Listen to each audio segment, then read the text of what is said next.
and welcome. Tomorrow, President Donald Trump will meet with Ukraine's President Volodymyr Zelensky and other European leaders at the White House. The meeting is a follow-up to his Friday summit with Russian President Vladimir Putin in Alaska. The White House meeting aims to agree on a plan for a final peace in the war between Russia and Ukraine. Some European leaders expected to be in the White House are the prime ministers of Britain and Italy, the presidents of France and Finland, the Chancellor of Germany, and the EU chief. One agreement they hope to sign off on is a NATO-like security guarantee for Ukraine in exchange for a new final map for the country that will concede some territories to Russia. In other news, French President Emmanuel Macron sent a letter to President Paul Biya of Cameroon on Tuesday. In the letter, he acknowledged that France committed violence in Cameroon during and after the Central African nation's struggle for independence. The letter came following the release of a joint report by Cameroonian and French historians who examined the French suppression of independence movements from 1945 to 1971. In the letter, Macron writes, "A war had taken place in Cameroon, during which the colonial authorities and the French army exercised repressive violence of several kinds in certain regions of the country. It is up to me today to assume the role and responsibility of France in these events." It is 5:30 p.m. in Accra, Ghana, 6:30 p.m. in Lagos, Nigeria, and 1:30 p.m. in New York City. Wherever in the world you are joining us from, welcome to another episode of 90 Minutes Africa. My name is Rudolph Okonkwo. My co-host, Chido Onoma, is on assignment. Our guest today is a product of Nigerian immigrant greats and Texas upbringing. Junior Ezeonu was born in the commercial city of Onitsha, Nigeria, and moved to Texas as a toddler. Though he's lived nearly all his life, he never left his Nigerian heritage behind. Be it at Umibo United Convention or similar events, you see him celebrating Igbo culture, carrying his roots with pride and weaving them into his work in the community.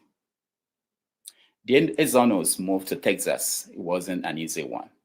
Junior grew up watching his parents start over, working long hours to create opportunities for their kids. He credits his mom for being the quiet force behind it all, the kind of strength that you hardly see, make headlines, but shapes everything. Before politics came calling, Junior worked the kind of job that teaches you patience and humility. Cashier at JCPenney, camp counselor, and later substitute teacher. He laughs, saying nothing prepares him for the city council quite like a room full of teenagers. At the University of Texas at Arlington, he earned his degree while tutoring, mentoring, and teaching. Going through his social media pages, you will see the real Junior. Council updates mixed with unfiltered moments, from videos of himself handing out proclamations to African cultural groups, to smiling and taking selfies from events, shout-outs to volunteers, and reflections on breaking barriers in local politics. At just 22, Junior pulled off an upset win against a 12-year incumbent to become Grand Prairie's youngest council member and the first African-American on the council since the 1990s. He takes that milestone seriously, but never without a sense of humor. His platform is about improving everyday life, better public transportation, lower property taxes, and improved infrastructure. But more than the bullet points, people know him for the personal touch. He follows up with residents, shows up at cookouts and church events, and cheers on kids at youth sports finals. Junior Ezeonu is more than just a council member. He is a community-first leader who never forgets where he came from or where he's headed. Please join me in welcoming to the show, Junior Ezeonu. Junior, welcome to the show. Thank you, Mr. Okonkwo. It's a pleasure to be here. Thank you for having me. Thank you so much. We really appreciate you. I think this is the first time we are getting a younger person, the next generation, to be on the show. And we happen to get the best. You know, we are interested and we are excited to have you. Thank you so much for making our time. Happy to be here. Let me start with issues in the news. The first thing is what happened on Friday, which was the meeting between Trump and Putin. Everybody in the world watched. It had implications beyond America, beyond Ukraine. What do you make of that meeting? Yeah, it was very interesting. Ukraine, the European states in America was pushing for a ceasefire, a temporary ceasefire to allow for ongoing negotiations. Russia wants a peace agreement. And the reason is Russia is winning the war, unfortunately, right now, from our perspective. And they don't have a strategic advantage if there's a ceasefire.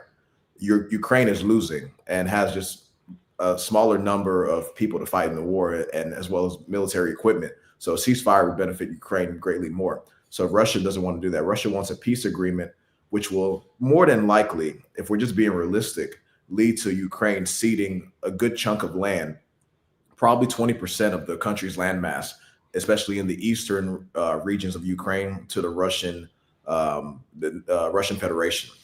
Russia will more than likely, through this peace agreement, take over large parts of Ukraine, and then probably the international community will end up recognizing Crimea as part of Russia.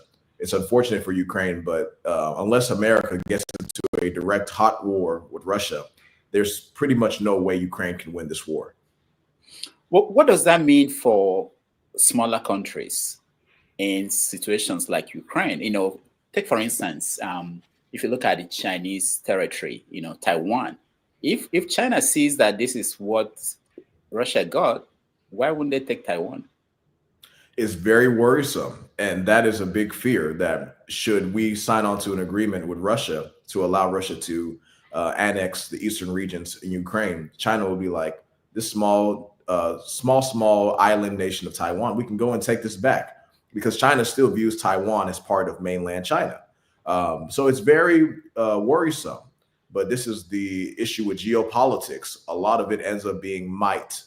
Might is right, rather than just respect of national borders or national sovereignty. Sometimes it just comes down to who has the bigger guns and the larger military and the larger weaponry, and who's going to fight them back to push them back. I know you studied political science, and I wonder, when you look at the world today, what do you think is the direction things are going? Go ahead. Yeah, I was going to say things are heading into we are currently in a unipolar world where America is the sole superpower. More than likely 10, 15, 20 years from now, we're going to be in a bipolar world where it's America and China dominating the global stage. That's the direction we're heading into. America being a superpower, being the sole superpower for about, almost 40 years now, since the fall of the Soviet Union, has been an amazing feat that's not seen that often. But we're definitely heading in a direction where it's going to be America and China competing for global supremacy. We are going to get to what you do as a councilman in Texas. But before then, let me get your view, because I see some of your videos on social media, and you talk about things like Gaza, what's happening in the Middle East. Can you tell me, what do you make of the situation there? Oh, I'm heartbroken. I'm greatly disappointed. I'm a proud Democratic voter and party member of Democratic Party, but I blame Joe Biden, who was our president prior to Trump coming in, for enabling the Israeli onslaught on Gaza. There's a way to prosecute a war. There's a way to go after terrorists, but we enabled for far too long crimes against humanity, just being frank with you, where the IDF is bombing churches, is bombing mosques, is bombing schools, is bombing,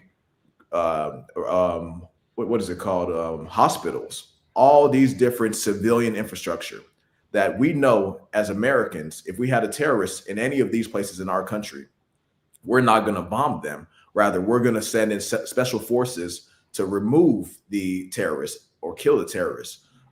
There's a talk that was amongst many members of Congress where they were saying that the IDF should be using a scalpel rather than a hammer when it comes to prosecuting that war, when your goal is to eradicate Hamas. So that's where it started. And now we're seeing starvation of almost 2 million people, a humongous famine. It's heartbreaking. It's disappointing. And Donald Trump is now just scaling it up to the next level and not doing much to help the people of Gaza. So I'm very disappointed in our leadership in America amongst both parties who have not done the job that they're supposed to do when it just comes to humanitarianism and protection of human rights. Why do you think that elected officials in America are not bold enough to say, even to say what you just said now? Most of them will not be able to say that. Senators, House of Rep. Why? It's money. It's just being frank with you, it's money. In campaigns, you have to raise, if you're running for the United States Senate or United States Congress, you will need to raise millions upon millions of dollars. In Texas, to run for Senate, you got to raise about $100 million. To run for the House of Representatives, the Congressional House, you got to raise about $5 to $10 million. And people don't want AIPAC, which is a major political action committee, the American Israeli Political Action Committee, to spend millions of dollars against them in their campaigns, because you will probably lose. You will likely lose because of all the money that's going to be spent on marketing and campaign attacks against you, because most voters, just don't know who you are. So you raise money to be able to get in front of these voters and inform them on your policies and on what you want to do if you're elected. So a lot of candidates, a lot of elected officials are just fearful of losing their seats.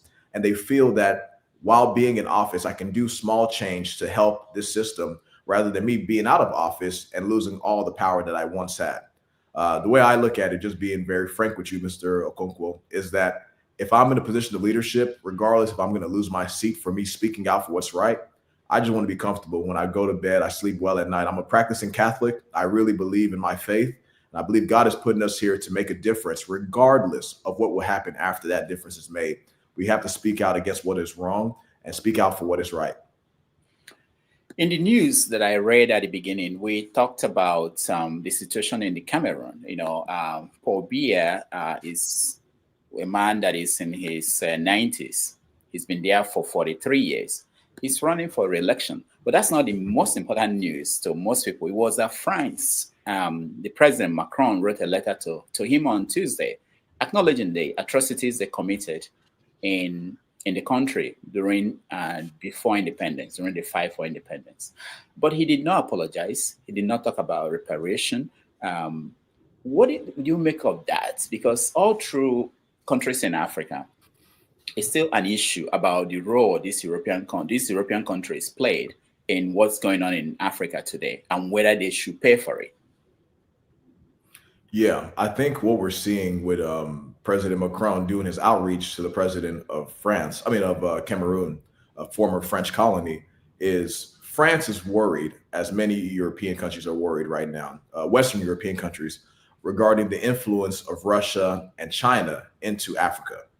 China has invested greatly in Africa, providing infrastructure in exchange for resources across dozens of countries across the continent of Africa. You see in a country like Burkina Faso with their new leader, Ibrahim Traoré, who is now abandoning the franc, which is the French-backed currency that many Francophone countries in West Africa and Africa as a whole utilize.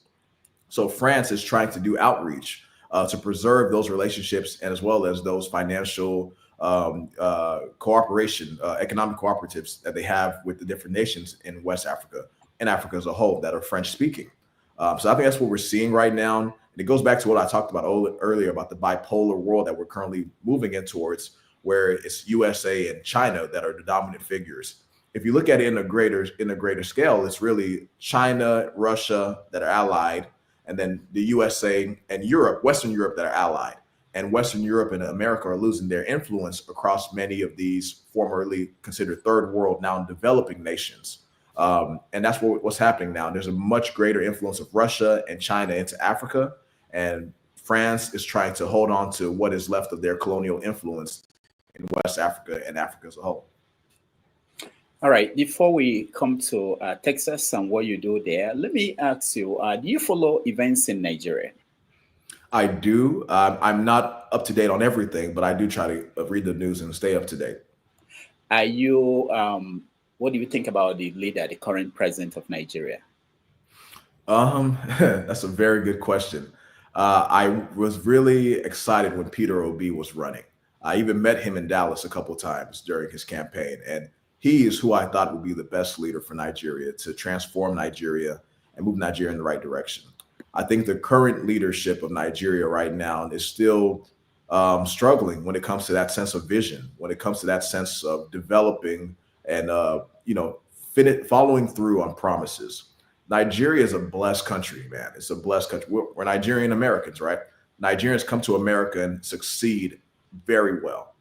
Nigerians go to Europe, succeed. Go to China, Australia, succeed. I mean, we do well everywhere we go, except our nation, Nigeria. Nigeria is not working for Nigerians. I think the current leader of Nigeria, Mr. Tinubu, has to work very hard to fix those issues. When we look at infrastructure and insecurity as two major issues, just basic infrastructure and basic security, where people feel safe and people can move around safely. So I think if he can resolve that, he will, end up a leader that's viewed favorably by the people. But as of right now, I don't think he's made much headway in resolving those issues. You are a councilman in Texas. What does that mean? For those who do not know, what does that mean? What do you do day to day? What is your job? Yeah, it's a great question. So every single city in Texas and in America will have a body of government. That body of government has several different names, but it's all the same functions. In Grand Prairie, we have a city council. Some areas have a board of aldermen, which is another way, like Chicago, that's what they call it, aldermen. But in Grand Prairie, we call it a council. The city council is comprised in our city, but similar to other cities, we have 9 members. We have 8 city council members and 1 mayor. Grand Prairie is a city of 210,000 people. So it's a very large suburb in the Dallas-Fort Worth area. We're right next to Dallas. So if you know where Dallas is one of the biggest cities in this country. We touch Dallas. We're a sister city to Dallas, right next to it. So the city council in Grand Prairie is comprised, very interestingly, where we have 6 single member districts and 2 at-large districts. So a single member district means that one council member will represent a cluster of neighborhoods or communities within the city, each one comprising about 30 to 35,000 people, or about 35 to probably 40,000 people. Me, I'm one of the 2 at-large members. At-large means that I represent the entire city from North Grand Prairie all the way to South Grand Prairie. So since I was 22 years old, I've been representing 210,000 people for the last 4 years now. The job of the city council is we have meetings, we vote on issues that deal with the community. Any business or any enterprise that wants to come into the city and set up shop has to get city council approval. On the city level, we call laws ordinances. So we have different ordinances that deal with where you can sell liquor, where you can set up a business for this, the hours of operation for different entities, where infrastructure dollars can be spent, how we will spend those infrastructure dollars, where we'll do capital improvement projects, all of those things. Imagine a city council being like Congress, right? And then the mayor is the president of the city. So the mayor is the executive, the city council is the legislative body. And for me as a city council member, I don't just go to City Hall and do work there. I try to be very active in our community to bring more people into city government, to show them what happens with city government, how city government can impact and improve your lives. And that's what I try to do as a council member. Being that I'm 26 years old, I have a lot of energy. Yeah, exactly. That's a picture of me going to elementary schools and reading and speaking to students and educating them as to what a city council is and what we do as city council members. So does it mean, what is the budget like for the city council? I just want to think about something. The budget of your city, Grand Prairie. What's the budget? Yeah. And one great thing I want to brag about, just very briefly before I tell you the budget. This past summer, I was appointed as the finance and government chairman of the city council. So we just concluded our budget workshop this past Thursday. And the finance and government chairman is one of the most important positions on the city council, because the finance and government committee deals with everything that deals with monetary funds, any kind of funding that we will spend, city contracts, procurements, anything has to go through my committee. And for me to be that at 26 is unheard. It doesn't happen. Normally the budget chairman is 60, 70, 80 years old. So that's one thing. But our budget is just under $600 million. That's our city budget, just under $600 million. Okay, I don't expect that you know a lot about the intricate politics in Africa, but think about this. You know, in Africa, we hear stories about money being mismanaged. Can you briefly, because there are people who are watching, tell us how approvals come about in expenditure by the city council? How is it done? Do you is it possible for someone who is a member of the council to corner some money and take it home the way we see in Africa? How is it done here? Yeah, so America is much more bureaucratic in nature, where elected officials do not have direct contact with city funds or city dollars. We don't touch it. City staff deals with all of that. So all the spending is done by city staff. So this is what the process would look like. Let's say there's a contract that the city is trying to bid out to have somebody do landscaping for us. We'll have several landscapers submit RFPs, requests for proposals, or RFQs, requests for qualifications. And then the city staff will score each one of them based on their experience, based on the work that they've done before, the quality that they do in an interview. From there, the city staff will come to my finance and government committee to have us approve a budget, approve a contract for a specific contractor. If we approve it, good. It goes to the city council. The city council will then approve it. And then the money that's there will be spent by the staff. The staff will be paying the contractor as they're completing the project. We will never have our hands will never touch the money. It will solely be in the hands of the city staff. We also have auditors. We have internal auditors that audit all the dollars spent, all the dollars budgeted by the city internally. And then we have external auditors that we hire to come in and do these financial checks annually. This happens every year. So should someone misplace money or try to commit a financial crime or some form of fraud or embezzlement, they will be caught. It's very hard to embezzle governmental funds. Has it happened in America? I'm sure it happens, but at a very small scale, because there's many different checks and layers before a dollar is spent, and then accountability after the dollar is spent. So I'm sure that if you look at most African countries, on paper, they have the same similar structure, but somehow it's not being followed. What do you think is responsible for that? Do you think it's because there are no prosecutors, or there are no willpower to actually enforce it? Or do you think it's something inherent in Africans? I don't think it's inherent in Africans. If that was the case, we have several African politicians in America. If that was the case, we'd be seeing it here, and we don't. I think it's the system. I think the system allows for it through two major ways. Number one, there's not major prosecutorial systems where if you commit a crime, you're going to go to jail. If you commit a crime, you're going to get locked up or you'll be prosecuted.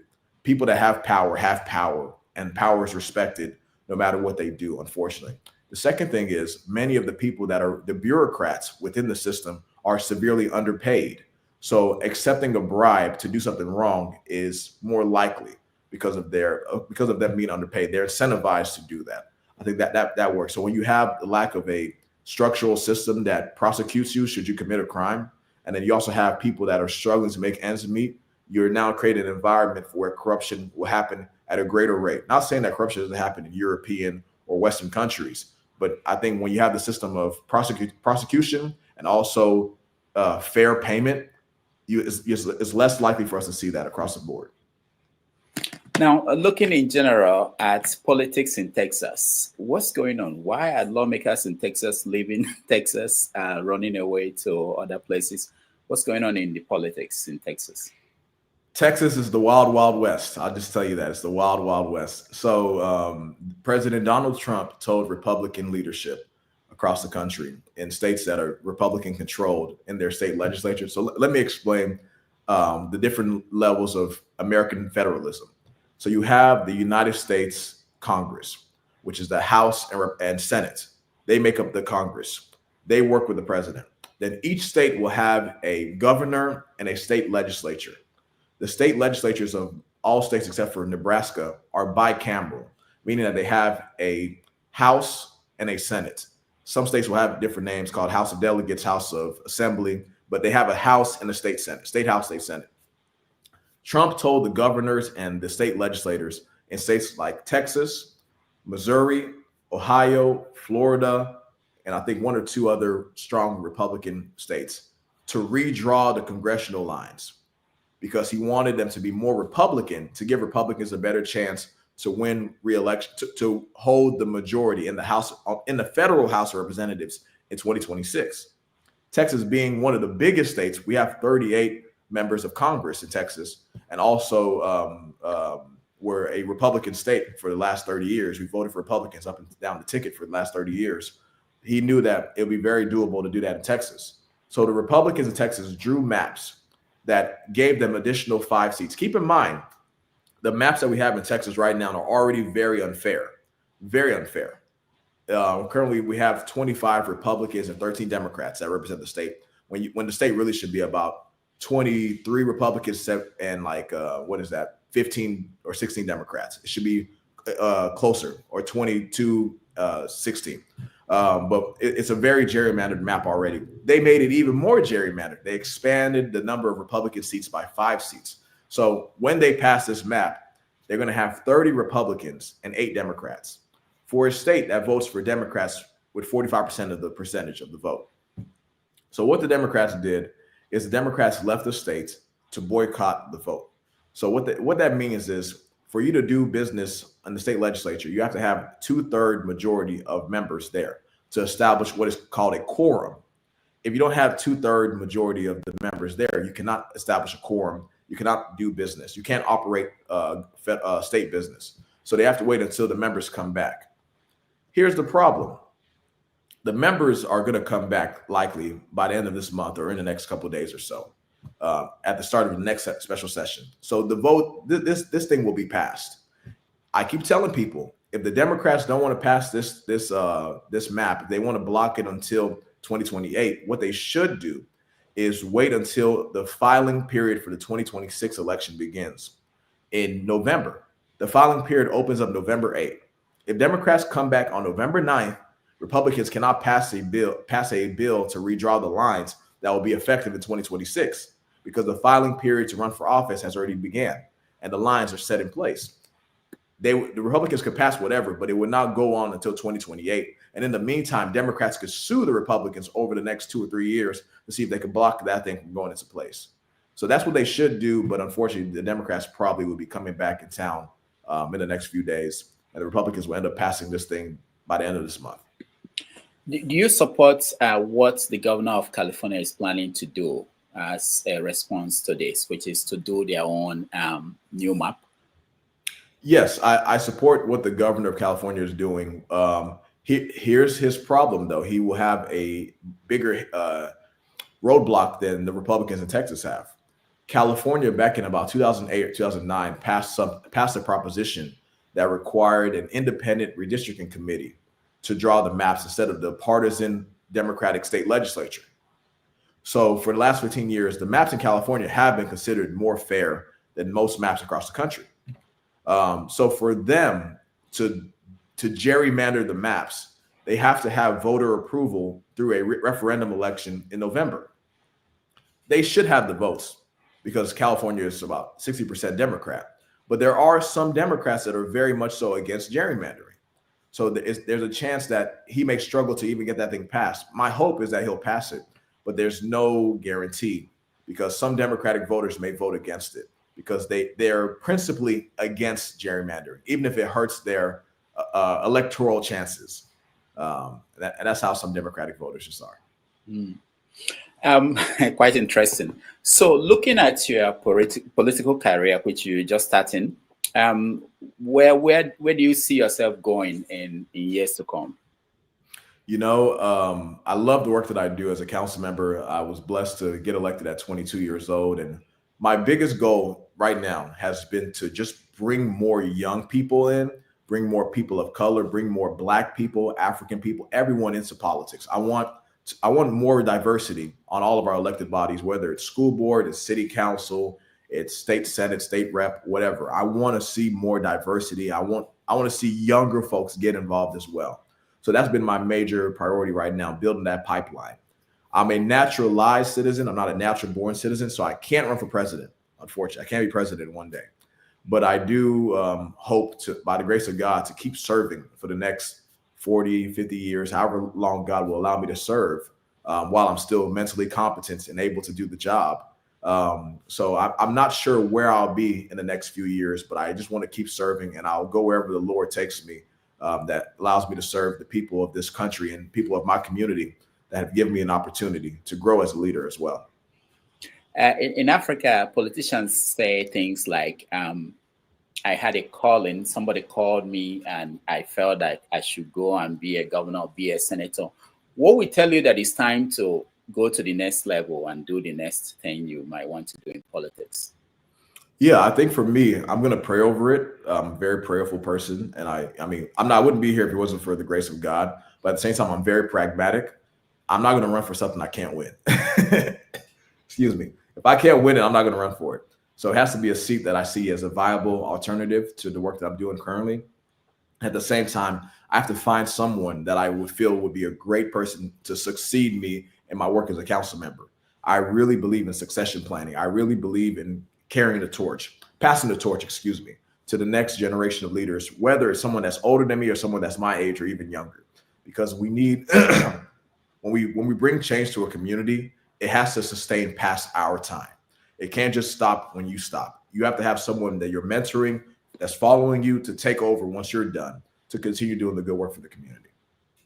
All right. What we're going to do now, we're going to take a break. Maybe you can take water. And when we come back, we talk about your family, how you got to be where you are, as an inspiration for younger people who are watching, who may want to follow the same path. So we take a break. We'll be back with Texas Councilman Ezeonu Jr.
August 9th, 2025, as Whom We Will Unite Day. It has now been signed, sealed, and delivered.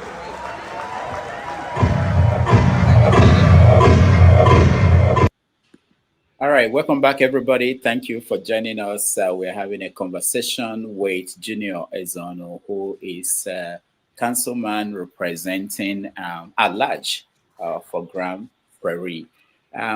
Welcome back. And there was an incident in 2014, really an incident, an event at the Oscar Awards. Lupita Nyong'o won the Oscars for lead actress. And she said that, and I don't forget this, that all dreams are valid. She was talking to people, young people like her, who had dreams of winning Oscars, being actresses, that all dreams are valid, that people should pursue their dreams. I wanted to know, when did you come up with this dream of being a politician in America? Man, it's a great question. I had a teacher back in 3rd grade. I'll never forget her, Miss Ali Shulman. Very nice lady. She told me, Junior, one day you're going to be president. And when you become president, don't forget about me. And I told her, I can't be president. I wasn't born in this country. I'm a naturalized citizen. She said, don't worry. By the time you're 35 and you're of age, the law will change. And now the law is changing in the other direction. So let's see what happens. But it was definitely for me during high school. High school is whenever I definitely decided that I'd run for office one day. It was during the 2016 presidential election, and it was during the Democratic primary. Bernie Sanders, he's the guy that inspired me. I just fell in love with his leadership and the way he looked at politics. I don't agree with everything that Bernie Sanders stands for, and I don't think you can agree with everything any politician stands for. But I liked his humility, his genuineness, if that's a word. He was just a real guy that cared about working and taking care of regular people. During his campaign, you would just see him out there with regular folks and talking about issues that mattered to people like me, raising the minimum wage. At that time I was 16 or 17. I had just got my first job. I was working at Kroger, pushing carts and bagging groceries. And Mr. Okonkwo, you don't live in Texas, so you may not understand, but in the summer, it is hot in Texas. It is hot. So imagine me, this young Nigerian boy out there in that sun in Texas. I mean, it punishes you. So I was getting paid $7.55 an hour, just a little bit above the minimum wage. Because in Texas, we haven't raised the minimum wage. It's still $7.25 for the last 15 years. Till now? Till now. It's still $7.25 in Texas. It's a Republican state. That's how Republicans do it. So Bernie spoke about that. He spoke about expanding healthcare coverage, Medicare for all, which really appealed to me. But he was just a real person. And I said, I want to be like that. I want to fight for my community. I want to stand up for my community. I want to speak out against things, whether they are popular or unpopular, because I know it's the right thing. So I decided back then I'd run. I told my parents, and my parents said, cool, we're happy that you want to do politics. That's my dad right there. They say, we're happy you want to do politics. This is Steve Ezeonu. I'm Steve Ezeonu Jr. So I'm the junior, right? But I told my parents I wanted to do politics. They said, that's cool. Just make sure you go to law school first. That was the deal. That was the deal. You go to law school first, and then we can figure out this political thing. But you got to go to law school first. So I went to UTA. I studied political science. And during my final semester at UTA, actually, let's backtrack a little bit. During my final year at UTA, I was selected to go to Washington, D.C. to intern. That's my mom, my sweet mother right there. I was selected to go to Washington, D.C. to do an internship. And I was very blessed to go. The only problem is it was during the COVID pandemic. So in DC, everything was shut down. Everything was closed. Our internship was very hybrid.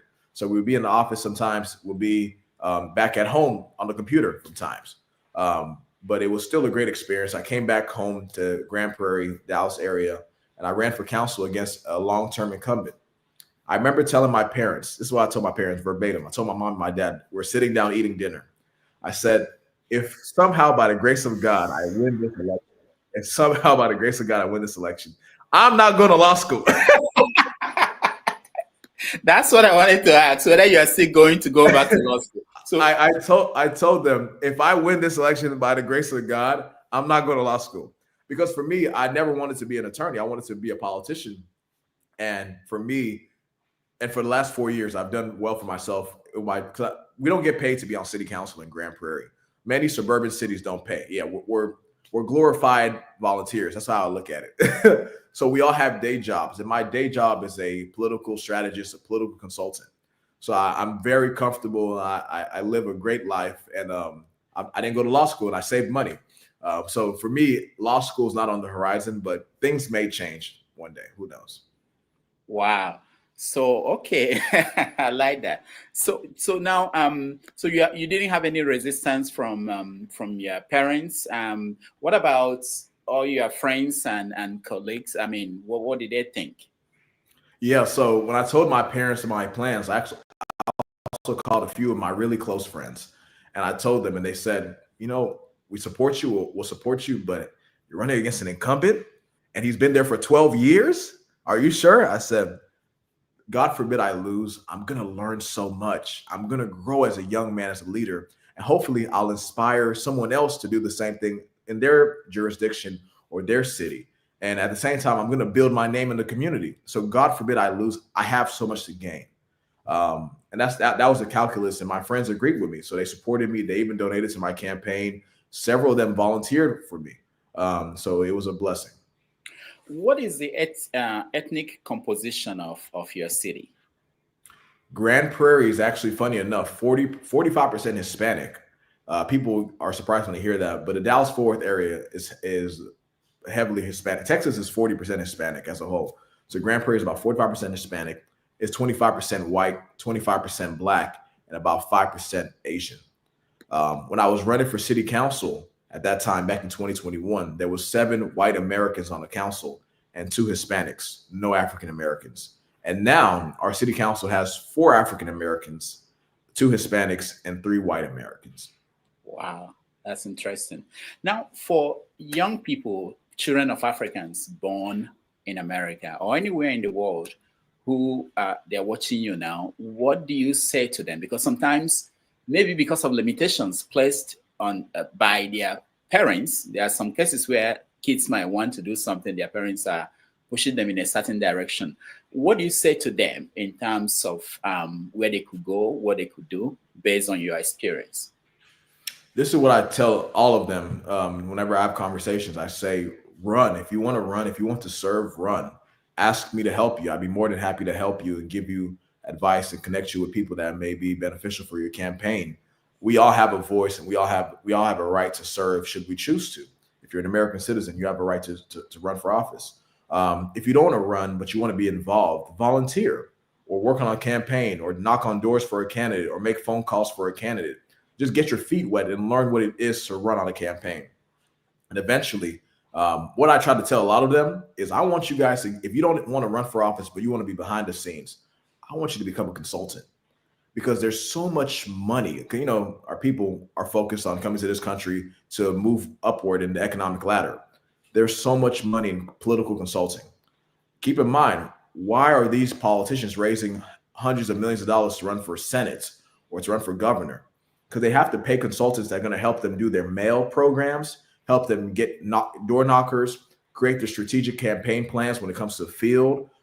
There's consultants that help you raise money. So there's so much opportunity in the political sphere for young children of immigrants, young Nigerian Americans, Black Americans, whoever. But we haven't gotten involved at the level that we should. But there's a lot of knowledge of our communities that we have that we can provide to politicians, provide to prospective candidates that would really appreciate it and be very beneficial to them. This is a question that is of interest to some kids. I was at a wedding where I was the MC, and I had them, young kids born here, doing their toast, giving their talk, and they kind of indicted their parents for certain things. Typical African parents, we mentioned one of them now, which is you have to study law or medicine, pushing them in the direction that they probably didn't want to go. I felt that they didn't give credits to their parents. I almost stopped being MC to debate them. But the question I have for you is, were there advantages you had growing up because your parents were from Nigeria that people who were born here didn't? Great advantages, several. And that's one thing that we'll definitely discuss later when we talk about some of the issues that African American people that are descendants of slaves in America, that they don't have, that African immigrants have.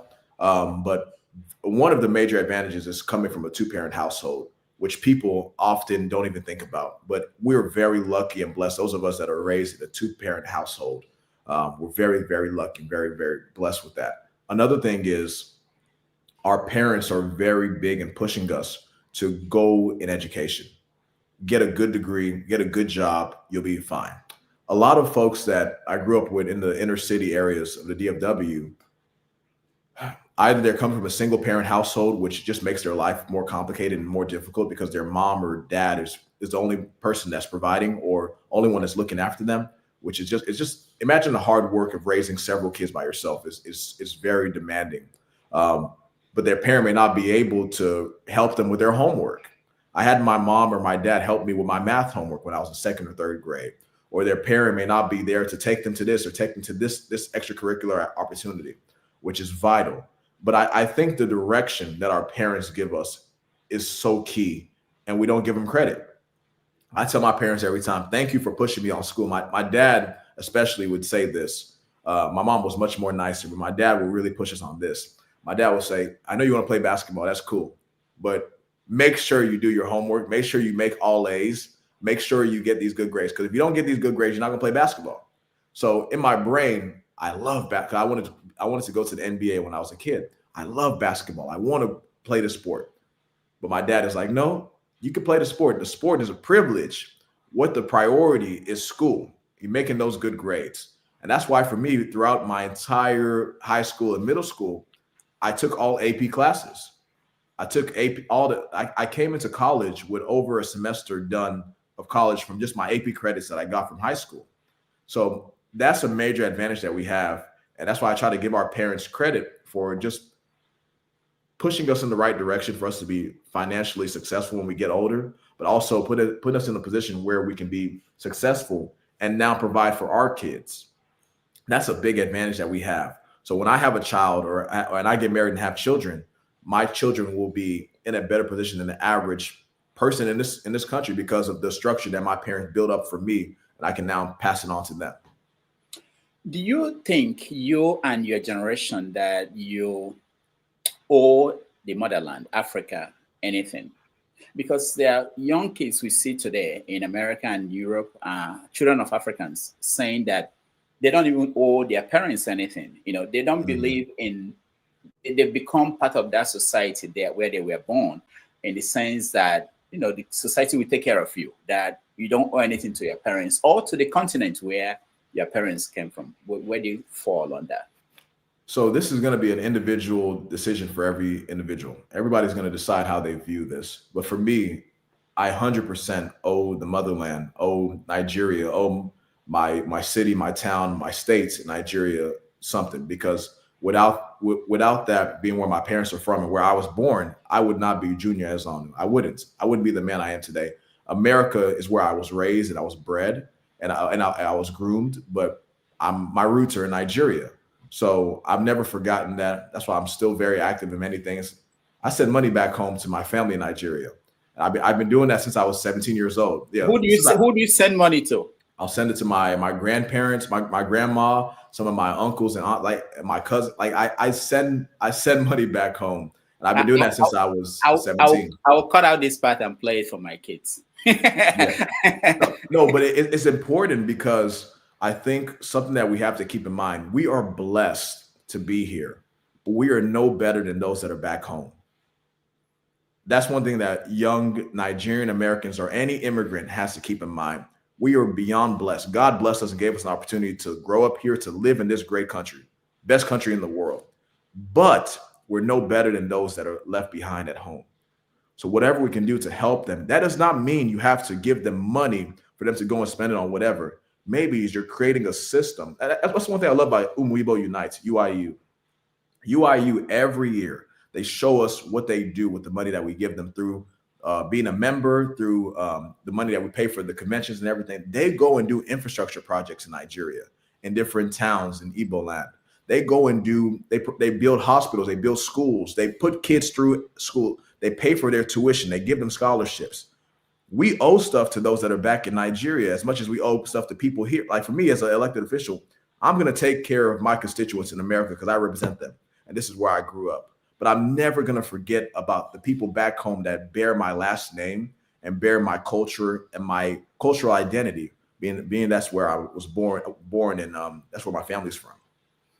All right, one more question, and then I'll let our audience join us in this conversation. So there's just something that has been going on, it's brewing, and now it's becoming something more serious, which is this demarcation between African Americans. So someone like me could say I'm a Nigerian American, but there are African children, like my kids are supposedly African Americans. Some days they can agree they are Nigerian Americans. But there's this division that we're seeing now where you have people who now call themselves foundational Black Americans. I believe that's what it is. Yeah, FBA. And it's got to the point where there is a campaign to boycott African businesses in America. What is going on? How do you navigate that divide? Because for someone like you, I mean, I know what side I am on, but for someone like you, how do you navigate that? Yeah, so first thing for me is I'm a proud African American, whichever way you look at that, whether that's considering me being an African from Africa or being a Black American who lives in America. I'm both. When a police officer pulls me over, he's going to see me as a Black man, regardless of whatever I call myself or others may call me. So that's the first thing. I'm very proud. America was built by Black Americans. Black Americans' blood, their sweat, their pain built this country. The White House was built by slaves. Many of the most wealthiest cities were built by African Americans that worked for free because they were slaves. Not to mention when they left and migrated to the north, many cities that were supposed to be more liberal were still very bad to African Americans. African Americans, Black Americans, are the reason why African immigrants like ourselves were able to come to this country and experience freedom and civil rights. It's through the work that they put in for 20, 30, 60, 70, 100 years, a long period of time to move from just Reconstruction to, keep in mind this, the Civil War ended in 1865. Reconstruction period began in 1865, ended in like 1875 or something like that. For another 90 years, African Americans did not have the equal rights that white Americans had. It wasn't until 1964 Civil Rights Act, 1965 Voting Rights Act that Black Americans could participate in democracy at the same rate that white people could. We just got to keep that in mind. So that's the first thing. The African Americans are the bedrock of this country. Without the work that they put in, we would not be here and to experience the blessings that we have. I have no problem with African Americans that are foundational Black Americans calling themselves foundational Black Americans. I have no problem with that.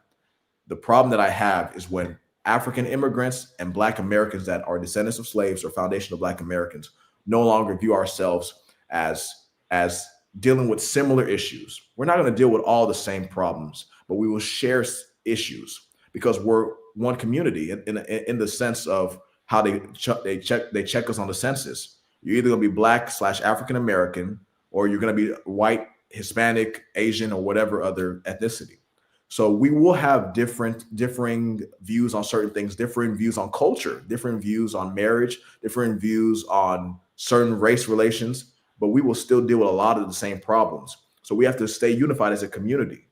Many times, the people that are pushing the divisions that we're seeing on social media are agitators that are not Black, that are not African American.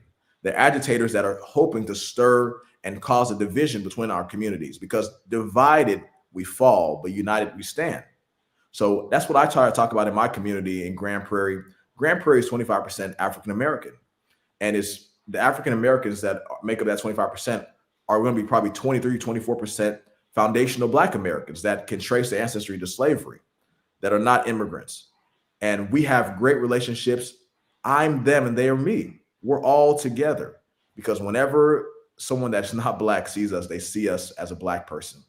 And we're going to share a lot of the same problems. So we have to work together to find solutions to those problems and be honest and have empathy. And that's on both sides. Both sides have to have empathy to the other side, because there are things that we may not agree on and things that we may not see it in the same way.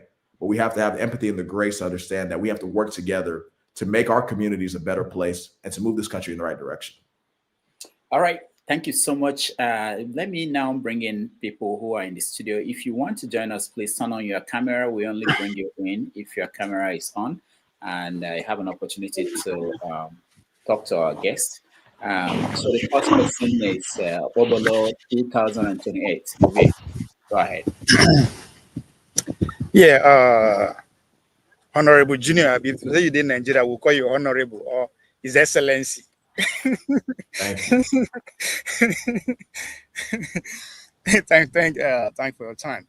Yes, man, I have so many questions to ask you, but let me put this one before you. As a Nigerian American, right? I've pretty much lived everywhere. Traveled from North Dakota to I'm in New Jersey right now. I've lived in Dallas and all that.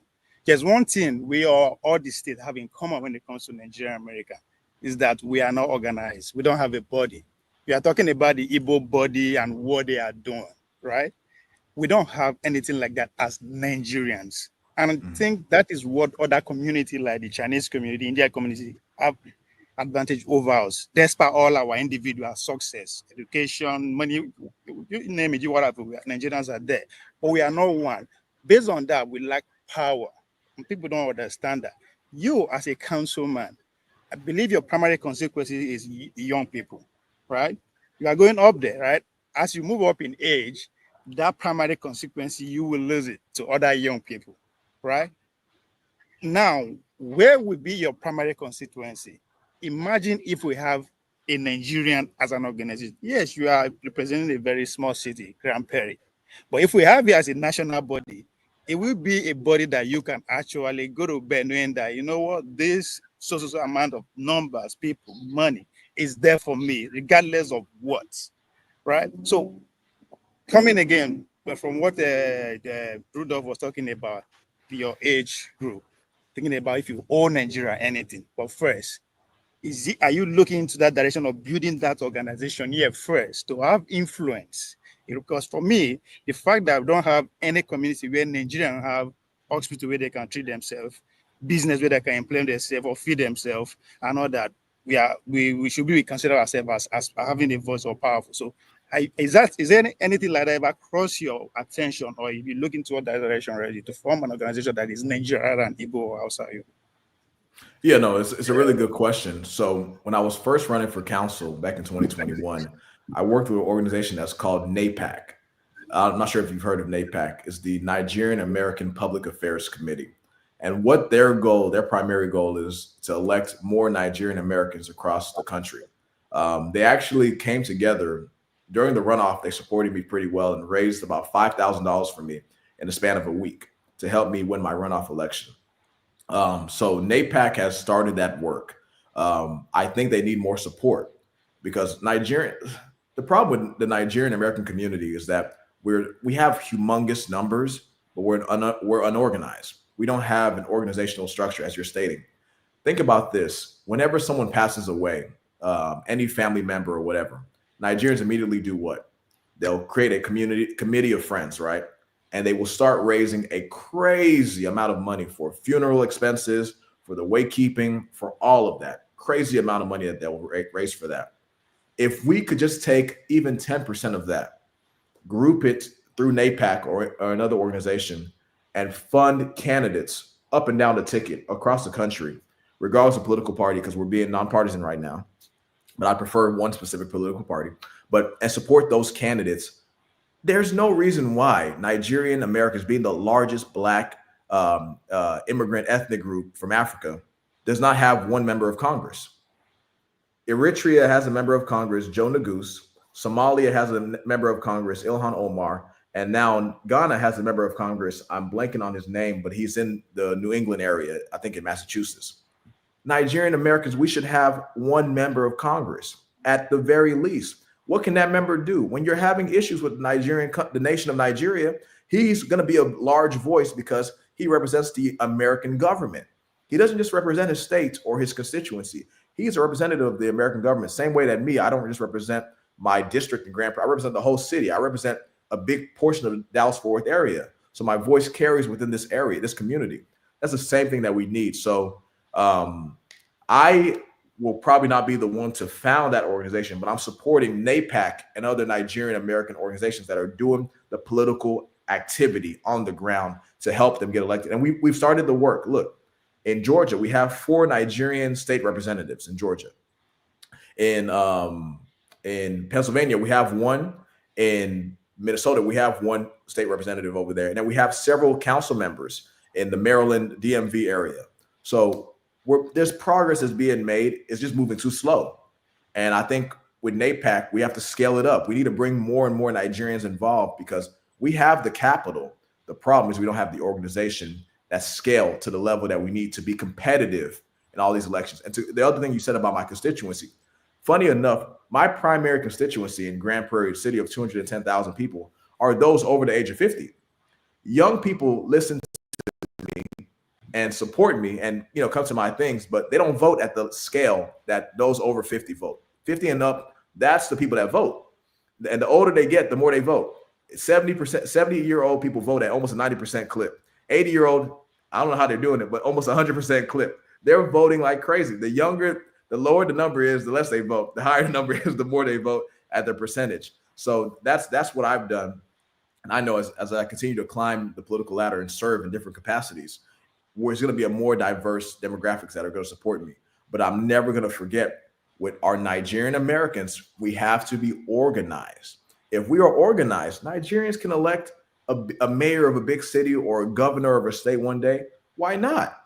Arnold Schwarzenegger is originally from Austria, became the governor of California, the most populous state in the country. So this is very possible. It just takes organization and well thought out plans and fundraising. All right. Thank you, Javier. Let's go to Chris. Christianes. Hello. Good evening. Good evening, sir. Yeah. Thank you for the work you do. But I'm just I'm an Igbo man, so I'm primarily thinking of Igbo as a rest. Mm-hmm. In 1949, a great man who studied in where you are now, named Nnamdi Azikiwe, addressed the Igbo nation, in which he said that Igbo nations are placed in a better position to lead Africa. And the way I see it today is like Igbo people are now relegated to the as a whipping boy, even in the country where they tried so hard to build. My question is the role the Jews played in sustaining the state of Israel, the Jews. Do you think that you people in America who are, the role the American Jews particularly played in making sure that the Jews do not suffer the kind of hatred, anti-Semite they suffer, or what do you think is the role of people like you with, in making sure that Igbo nation as a rest do not suffer this kind of hatred, Igbophobia, and all the rest of them, and even if possible to have what we call self-determination, which Nnamdi Azikiwe also talked about in 1949. Yeah, no, thank you so much for that question. And yeah, the great Zeke of Africa was an amazing leader that impacted not just Nigeria, but many other countries. He was a big Pan-Africanist. What I would tell you is this.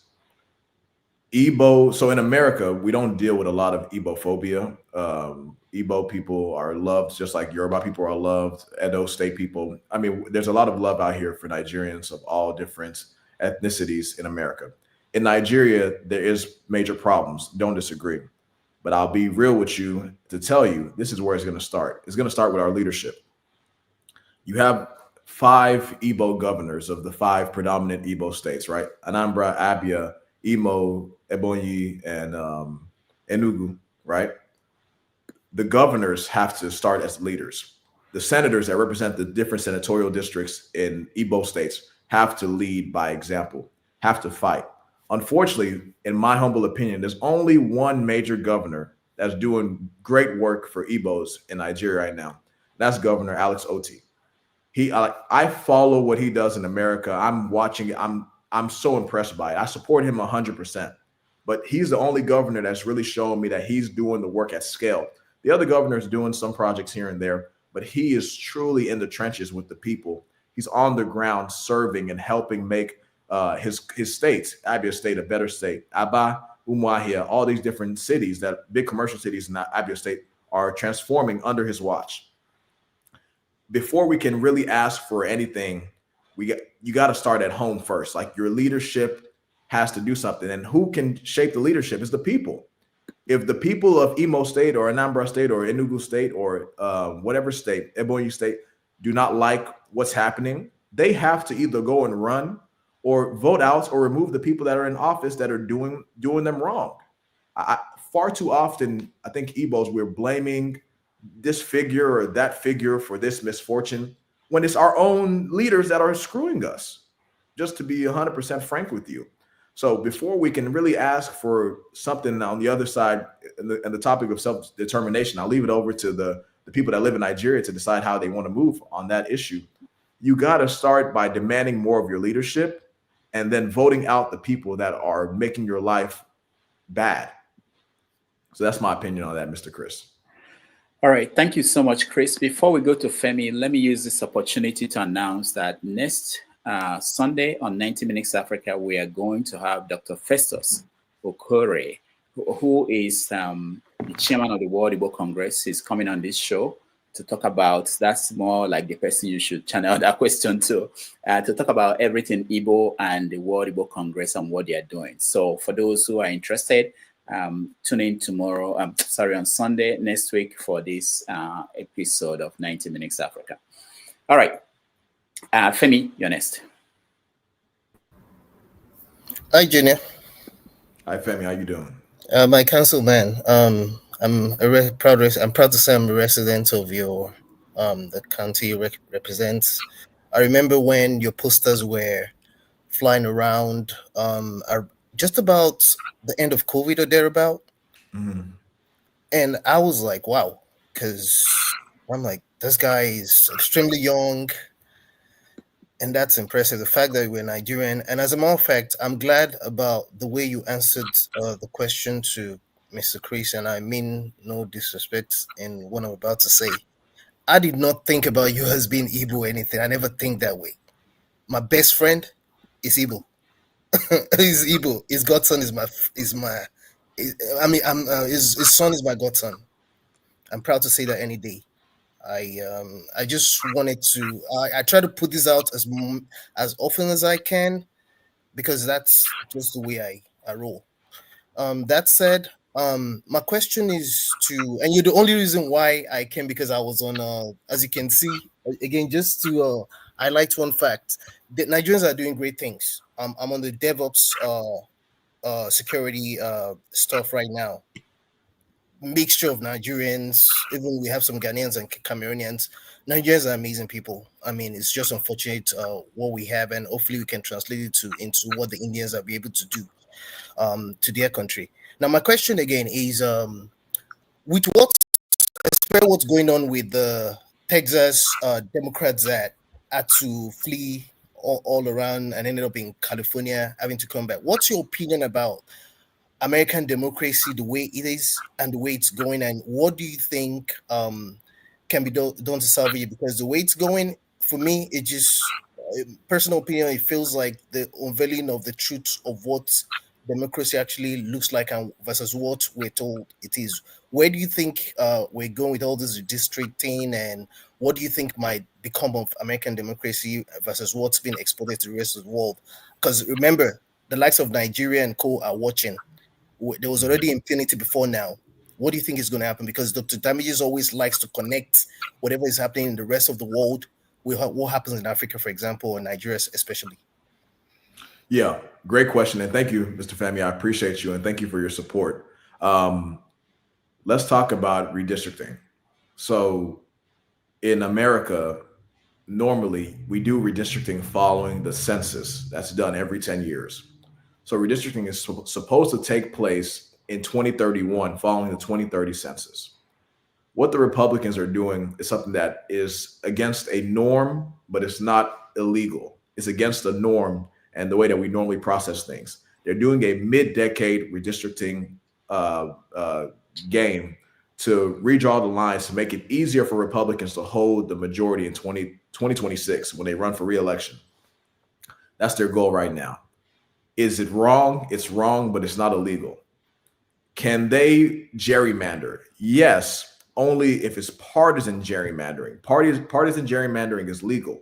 What is illegal is racially gerrymandering. But here's the problem. You can't really delineate between racial gerrymandering and partisan gerrymandering, because partisan gerrymandering, 80% or 90% of Black voters in America vote Democrat. About 70% of Hispanics vote Democrat. So if you start to play around with these partisan numbers, you're really disenfranchising Black and Hispanic voters and making it harder for them to elect a candidate of their choice. And that's what the Republicans are doing currently. But the Supreme Court is dominated by Republicans, so more than likely the lines will stay unless they're too egregious. My views on American democracy right now is a very unfortunate time. We're seeing Donald Trump amass a lot of power and do a lot of unethical behavior, and some behavior teeters on illegal behavior. The only way we can stop what he's doing is to vote out his majority next year in 2026. I'm very optimistic about this country. I think America is the greatest country on earth, but I do believe there's a lot of problems in this country. And right now, I think what Trump did, Trump revealed what America really can be and what America really is behind the scenes on certain issues. Like he's just naked with it. He just lets you see the corruption.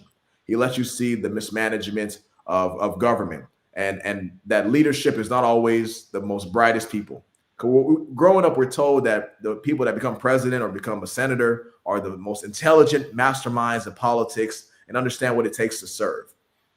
And as a city council member and working in politics for 4 years now, I can tell you half of the people that run for office should not be in office. Half of the people that run for any of these positions should not be there. They're not well suited more than any of us that are on this call. But I think next year in those elections, whether it's for governor, it's for senator, it's for state representative, it's for Congress, we have to vote. We have to vote. We have to vote. Our vote is what can save us. It's our vote. Our vote can slow down all the insanity that's going on in this country. It's our vote. And I tell people, if you believe that your vote did not matter, the conservative party, the Republican Party would not be making it harder to vote. They would not be adding all these additional stipulations and rules and roadblocks and removing. In my area in Tarrant County, where I live in Grand Prairie, but I'm on Tarrant County side of Grand Prairie. The Republicans continue to reduce the amount of polling locations to make it where people have longer lines to vote in early voting and on election day. That's not a democratic ideal. That's anti-democratic. In a democracy, you should make it easier for people to vote, give them more opportunities to vote. So, Mr. Femi, I understand where you're coming from. I do think that better days are ahead, but they're not possible if we just sit on our hands. We have to vote. We have to run good candidates for office, and we have to knock on doors to support those candidates and raise them money. All right, Femi, thank you so much. One question from the comment section. We take another break. When we come back, we round up the conversation. This question says, do you think at any point in time in your lifetime that you might run for office in Nigeria? Probably not. I love the nation of Nigeria. I'm a proud Nigerian-American. I was raised here in America. This is the politics that I understand. The Nigerian politics, I don't comprehend it 100% yet. So I will probably remain focused on this country, but I will support good candidates that are running in Nigeria. People like Peter Obi, Alex Oti. There was a guy that ran for governor of Lagos last year or 2 years ago. I think he was pretty good. And there's other people that are running across the state and for different offices, different elections. So I'll be happy to support people in Nigeria. But I don't think I'm suited to run for office in Nigeria just because my experience is in this country. And this is the place that I grew up and I understand. All right. Like I said, we take a break. When we come back, we round up the conversation with Councilman Ezeonu. Thank you for watching, and we'll be right back.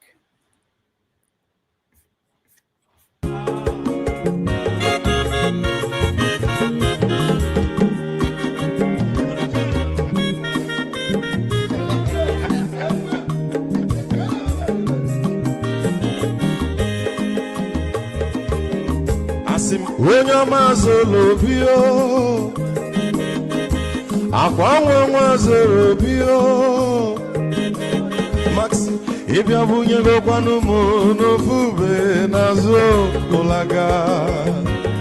olaga ni piazigo,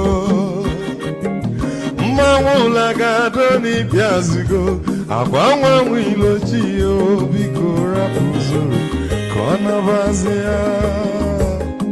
Onyo mazuru biko abamba wazuru dasari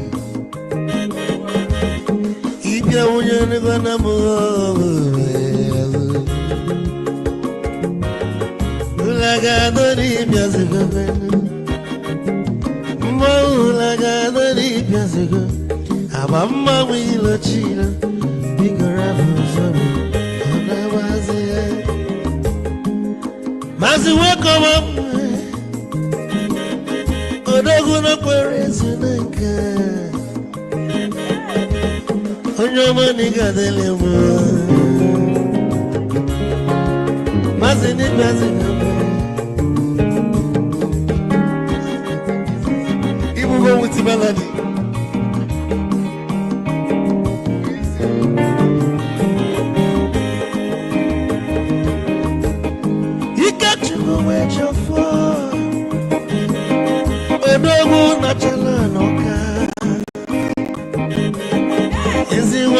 Nigga delemo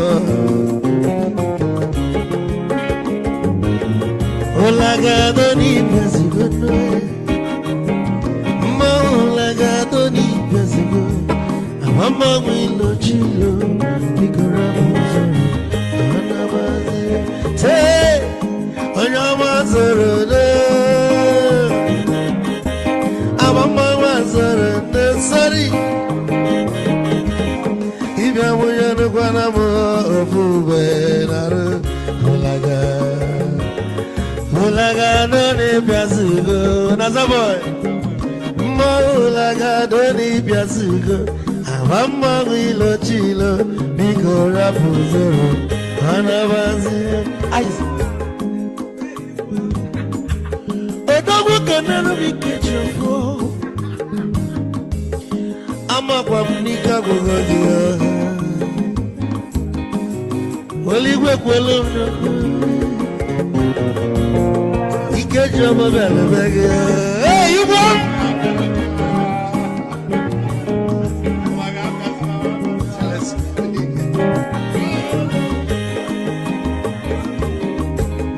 Eku kampu nekene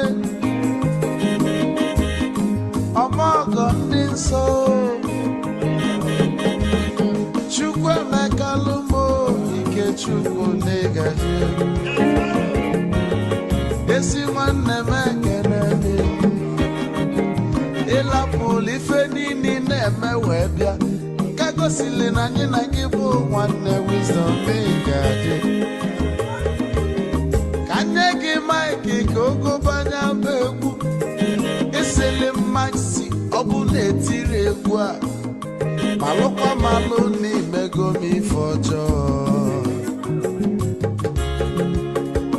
Wesigi nwanne m ife ọkụ na-echọlụ na ngeme Wisdom onume ekene gị Bama ihe biko lapụ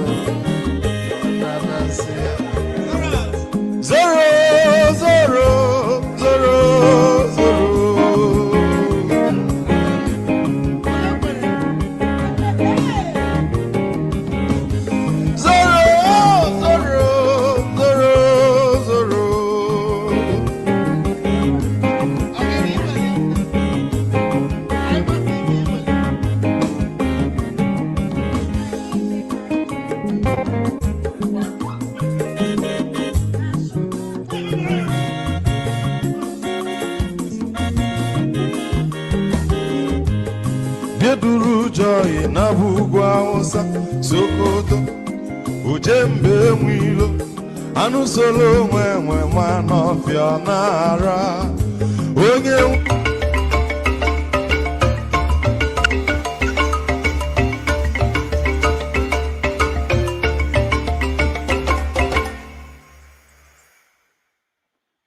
All right, welcome back, everybody. Thank you for joining us. We're having the concluding part of our conversation with Councilman Ezeonu from Texas. All right, so let me ask you this. No, hold on over here. I know you've addressed this issue in the past, but I want to get your take on this. People who are saying that the issue with African Americans is that Africans, most Africans, like they continue to go online to insult them in terms of the things they write about African Americans.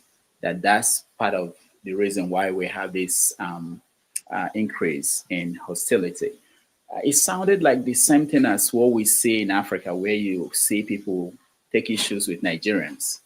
The Nigerians are insulting them, other African countries. When you talk about the issue in Kenya and South Africa, and also if you look at, if you go down to inside Nigeria, you find some people say, oh, the reason why there are conflicts is it appears as if social media has something to do with this tension within different groups, especially with Africans and Black African Americans. Have you noticed anything like that? And there is this push by different people, like people will say something like, tell the Nigerians to behave well, tell the Igbo people to behave well, tell the Africans to behave well. Who will tell the Africans? Do you think it's something about understanding each other, lack of understanding of history, or is it more than that?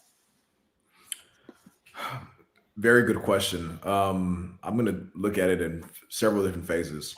So I think when the first waves of Nigerians came to America, for example, they were welcome. Well, this is the thing. There's ignorance on both sides. When the first waves of Nigerians were coming here in the 60s, 70s, 80s to go to school, there were some African Americans, Black Americans that lived here that welcomed them. There were some that were kind of apprehensive. Same way, some of the Nigerians that came in, some were very excited to meet with their African American brothers, and some were apprehensive. And the reason that I say this is we have been taught by the media, both television media, press media, to be fearful of each other. Why? Look at how African Americans are portrayed in the media, usually portrayed in very negative lights, very, very negative connotations. But the African Americans that are excelling in America, doing really good work, that have made America what it is, you never hear about that, especially for an African immigrant that's moving here. Same way, many of the Black Americans that are descendants of slaves or FBAs, they would only see the very poor parts of Africa and the issues with Africa, the governmental corruption, and never hear about the good people. So from a very early period, we're being informed of the negatives of both sides and not what the positives are, and not showing the good in our people. That's the first thing. The second thing is, now in the 21st century, social media is a tool that's used to divide us. They hope to divide us. I mean, 100%. Because I say this is, I go into the community here in Grand Prairie or in the DFW, whether someone is African American, meaning that they're Black American, FBA, or African that immigrated from Africa in the last 40 years, or first and second generation American, I have support and love amongst all of them, regardless. So if there was a real issue, I would see it. I would have people come and tell me. It's never been that way. But on social media, I truly believe there are people that are agents that come on there to try to divide us, to try to tear us apart instead of bringing us together, because they know if we're unified and we're united, we can accomplish so much. But if we're divided, we won't accomplish anything. It's a big issue. So that's why I just tell people, hey, extend grace to everyone and have conversations. And when we extend grace and we have conversations, we see we have so much more alike than we have differences. Do African Americans and Africans have differences? Of course, there's going to be differences in culture, but there's so much more that we have unified. Even with whenever I wear my traditional clothes to a place, wherever, I'll have my brothers that are Black Americans that are from here. Their family's been here for generations. Like, Junior, can you help me get one of these things made in Nigeria and shipped here? They will come up to me. They'll be like, I love your outfit. How can I get it made? How can I get it shipped here? I'll say, give me your measurements. We'll hire someone in Nigeria. They'll ship it here. Same way on the other side, we love eating American food, African-American food. We enjoy African-American culture. We are one people. We're together. And we cannot allow social media and people that are hoping to divide us to be effective in their goals and divide us instead of us uniting each other. All right. Thank you so much. Let's get a few more questions. I'll get from Ovie and then support Diaspora voting. Ovie, go ahead. Yes, I think you took that question from my head, but our honorable, I would disagree with you, but I also understand that you are a politician, so you have to, be pragmatic about your the way you answer your question. One is the redistricting that you talked about. If you yourself put it before us that 40% of Texans are Hispanic, and even in your own community, they're over 40%, and the results, the past electoral results shows that Trump overwhelmingly won those communities, then it's very hard for you to make that case against us if the redistricting is because of that along the race. I know you didn't try to point it out directly along that line, but you do allude to that. So I don't think statistics. No. Let's talk about that. That's a really good question. So you're asking if 40% of Texas is Hispanic and Trump won. Are you saying did Trump win the majority of Hispanic? Like, I want you to restate that question. I want to. Yeah. In Texas, yeah. So Trump did not win. Trump did not win the majority of Hispanics in Texas. Trump lost the majority of Hispanics. He won the majority of Hispanic men. But when it came to Hispanics in Texas, Trump did not win the majority of Hispanics in Texas. Okay, so then my last question is along the Black Foundation of America, or how you put it. I totally disagree with that, because I think we are not helping our case. We are not helping ourselves if we are not actually going down to the history of how all these things started. This Black Foundation of America, they are the descendants of slaves, right? Quote unquote. Mm-hmm. Who are these slaves? These slaves are cousins, nephew, brothers, sisters, mothers, fathers of us. Because we are the descendants of those their brothers. So nobody is talking about the trauma that they went through when their family is being yanked away from them, knowing that that is just the end. So what I'm trying to say are the roots. Our root is one. So there is no difference between them and us. Yes, we have different experience. So what? So the idea that we should give that foundation recognition is we are doing disservice to our own cause. We are one people. We just happen to be, having a different experience, rather than say, addressing using that term entirely. I mean, as I say, you are a politician, so there's no way you can actually stand against it the way I'm putting it. It might work against you. But the truth is that we are one people. We just like brothers who were separated at birth. That's what it is. So I think we should lay that perspective out there. Should lead the conversation before any other thing at all.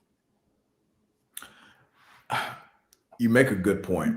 And that's why I stated earlier, when a white man sees us or we get pulled over, they see us as Black people, regardless of how we delineate ourselves within ourselves. I don't disagree with you on that part. But the issue is, with culture, there is shared differences, right? There's going to be differences that have come up over the last 300 to 400 years as a result of slavery, as a result of the people that are now FBA or foundational Black Americans being transported here back in the 17th, 18th, and early 19th centuries. I can't go and tell people that your shared experience, that your lived experience is invalid. I can't do that. But one thing I can do is say, I understand where you're coming from, but we got to work as a collective, because at the end of the day, we all Black. We are all Black, regardless if you're a Haitian American, if you're Nigerian American, if you're African American or Black American, if you're Jamaican American. We are all Black Americans in this country. When we leave this country, you can call yourself whatever you want to call yourself. But in this country, we are all Black Americans. So that's the way we have to approach it. What you're saying, when we look at the genetics, you were right. Don't disagree. But the issue is the lived experiences of people. You just can't discount it and say that it's not what it is. All right, thank you, Ovie. Let's go to support diaspora voting revolution. Welcome to the show. Sorry, go ahead. You're muted. Oh, okay. What you call me revolution? Like me revolution? How? No. I quickly found out you are not. No, that is done. That is done. Hello, Gino. How you doing? I'm doing well, sir. How are you? Yeah, I'm good.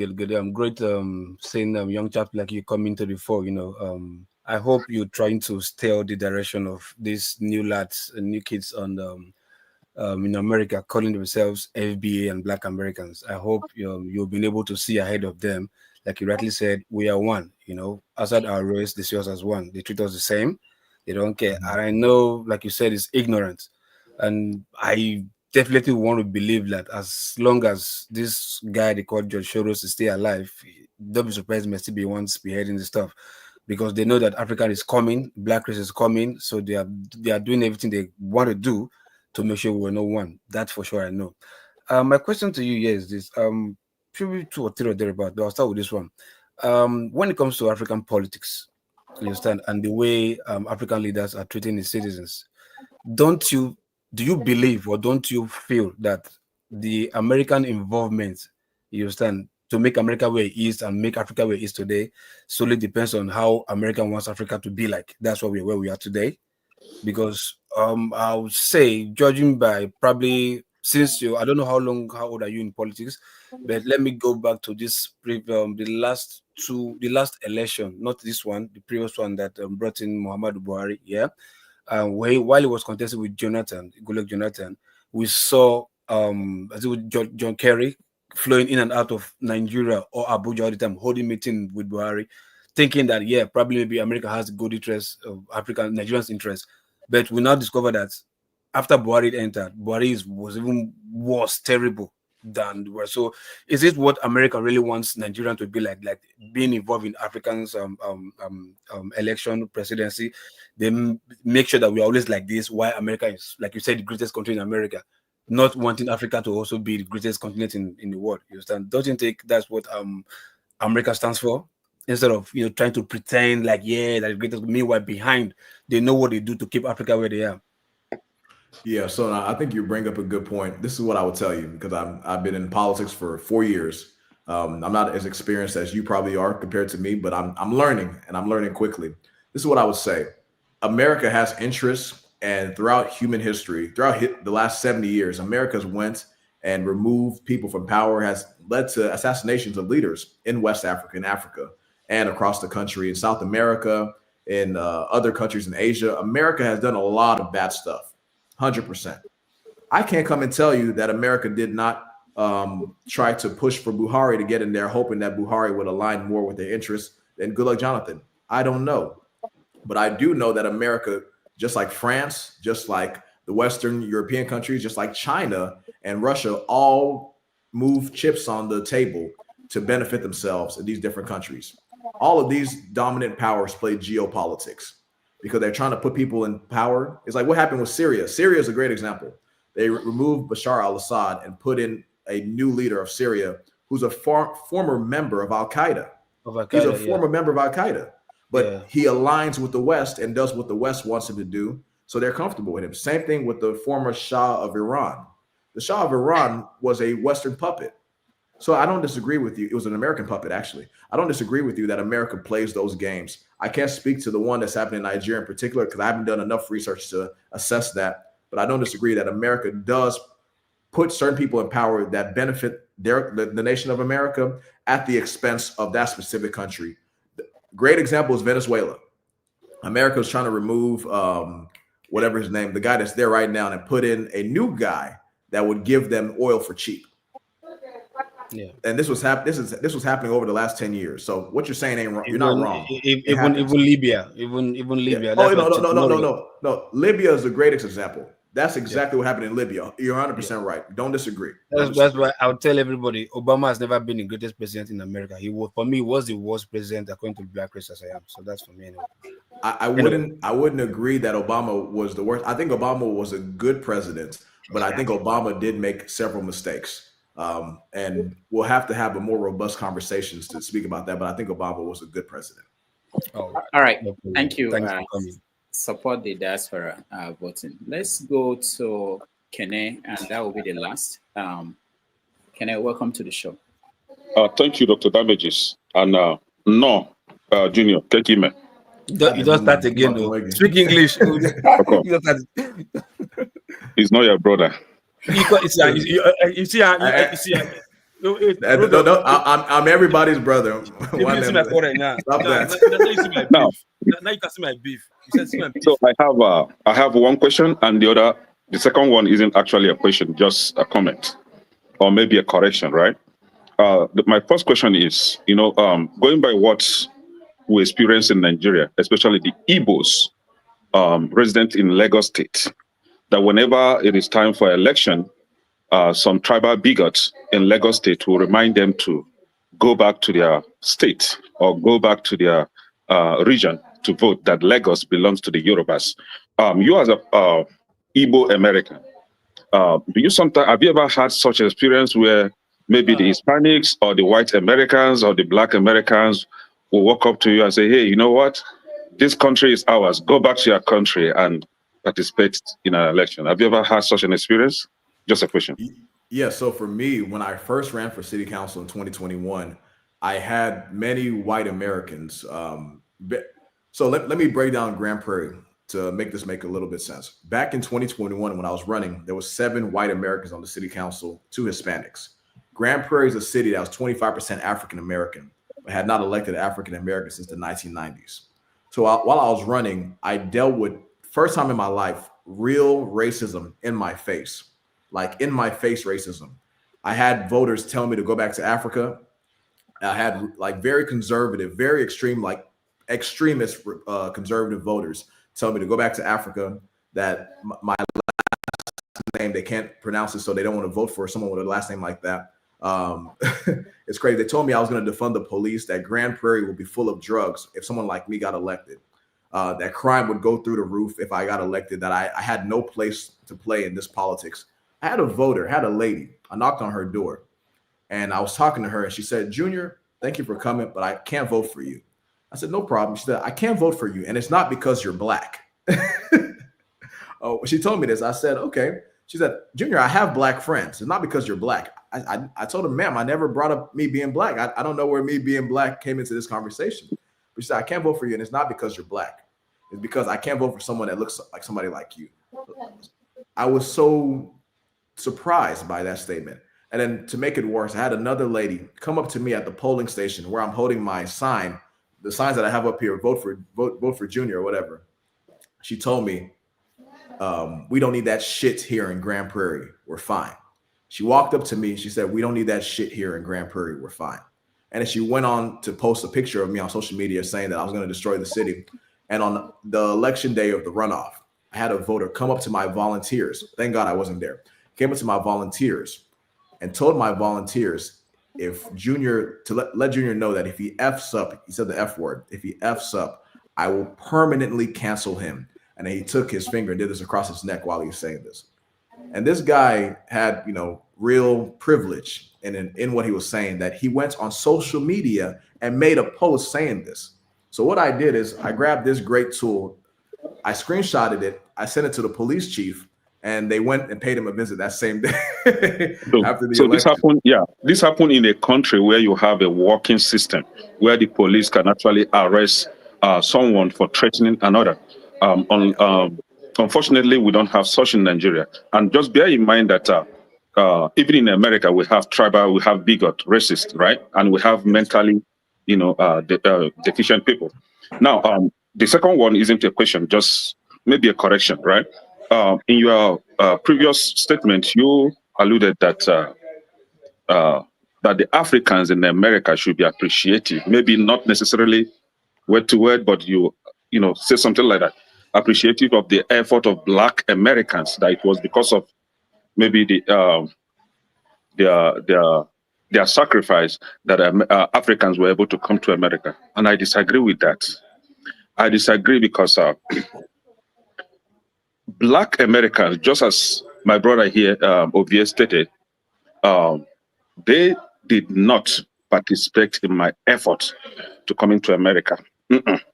The same experience they had, we have same experience.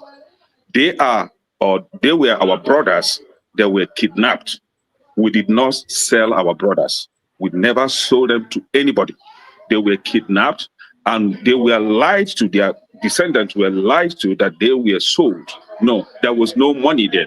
We did not exchange them for anything. So they were kidnapped, brought to America. We were traumatized. And when we grew up, we now began to hear the story that our brothers were kidnapped and brought them to America. Then we're eager now to go and see our brothers. With love and happiness, we now came to see our brothers, only to be met with hatred or rejection. Now, our brothers rejected us. But when we came in, we now find out the truth that actually when they were brought up here, when they were brought in here, firstly, that is this political party called Republicans. Majority were Republicans and few from Liberty Party. And they were mostly white people that actually ended the slavery. They kicked against it and say, you know what? This is inhumanity to human. We have to end it. And they ended it. We have other countries where there were slavery activities, like in the UK. The UK's government stopped slavery. And nobody will come to UK today and say, oh, we should be appreciative of the blacks in the UK for ending slavery and making sure that other blacks come to the UK. No, it is the government. As the things evolve and some things need to be changed. We have other Western countries where there were slavery activities and it was ended.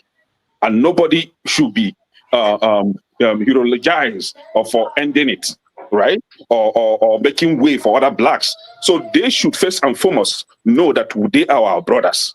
We really feel bad for their condition and their experience. We don't hate them. They are our brothers, and they should not be priding themselves of making ways for us. They did not make any way for us. Our effort brought us here. Some of us came in search of our brothers, and we found ourselves here, only to be met. See, personally, I've never. Let me put it this way. I've never met any white person that tried to play that racist card on me. Personally, I've never. But have I met a black person that just hated me for no reason? Yes. All right. So, and I don't take it upon themselves, and I wouldn't generalize it and say, oh, black Americans hate Africans. No, I know that this is a personal problem. Some people, they have mental problems, they need to be checked. Some people, they are just raised that way to hate another. But I don't think anybody should be applauded for making ways for Africans to come here. No. All right, thank you, Kenneth. I would like to respond to. Go ahead, Junior. No, Kenneth, thank you for your statement. I appreciate it. So I wanted to make sure I hit on every point you spoke about. So I wrote it down. The reason that I say that us as African immigrants should thank Black Americans is why. If the Voting Rights Act, if the Civil Rights Act, if the laws that were passed that banned segregation and forced desegregation, that forced us to integrate with white Americans, if it wasn't for people like Malcolm X, Martin Luther King Jr., Rosa Parks, Ruby Bridges, all of these people that came before any of us came to this great country, if they did not sacrifice their lives and did their efforts and were killed, many of them were killed, assassinated. John Lewis, who was hurt very bad on the Selma Bridge. If not for their efforts, we may have still immigrated. Actually, no. Let me tell you why we wouldn't have immigrated. Let me tell you why. Because not only was the 1964 Civil Rights Act passed, Voting Rights Act passed in 65, there was immigration laws that were passed by Lyndon B. Johnson, one of the greatest presidents, in my opinion, LBJ, even though he was a racist to an extent.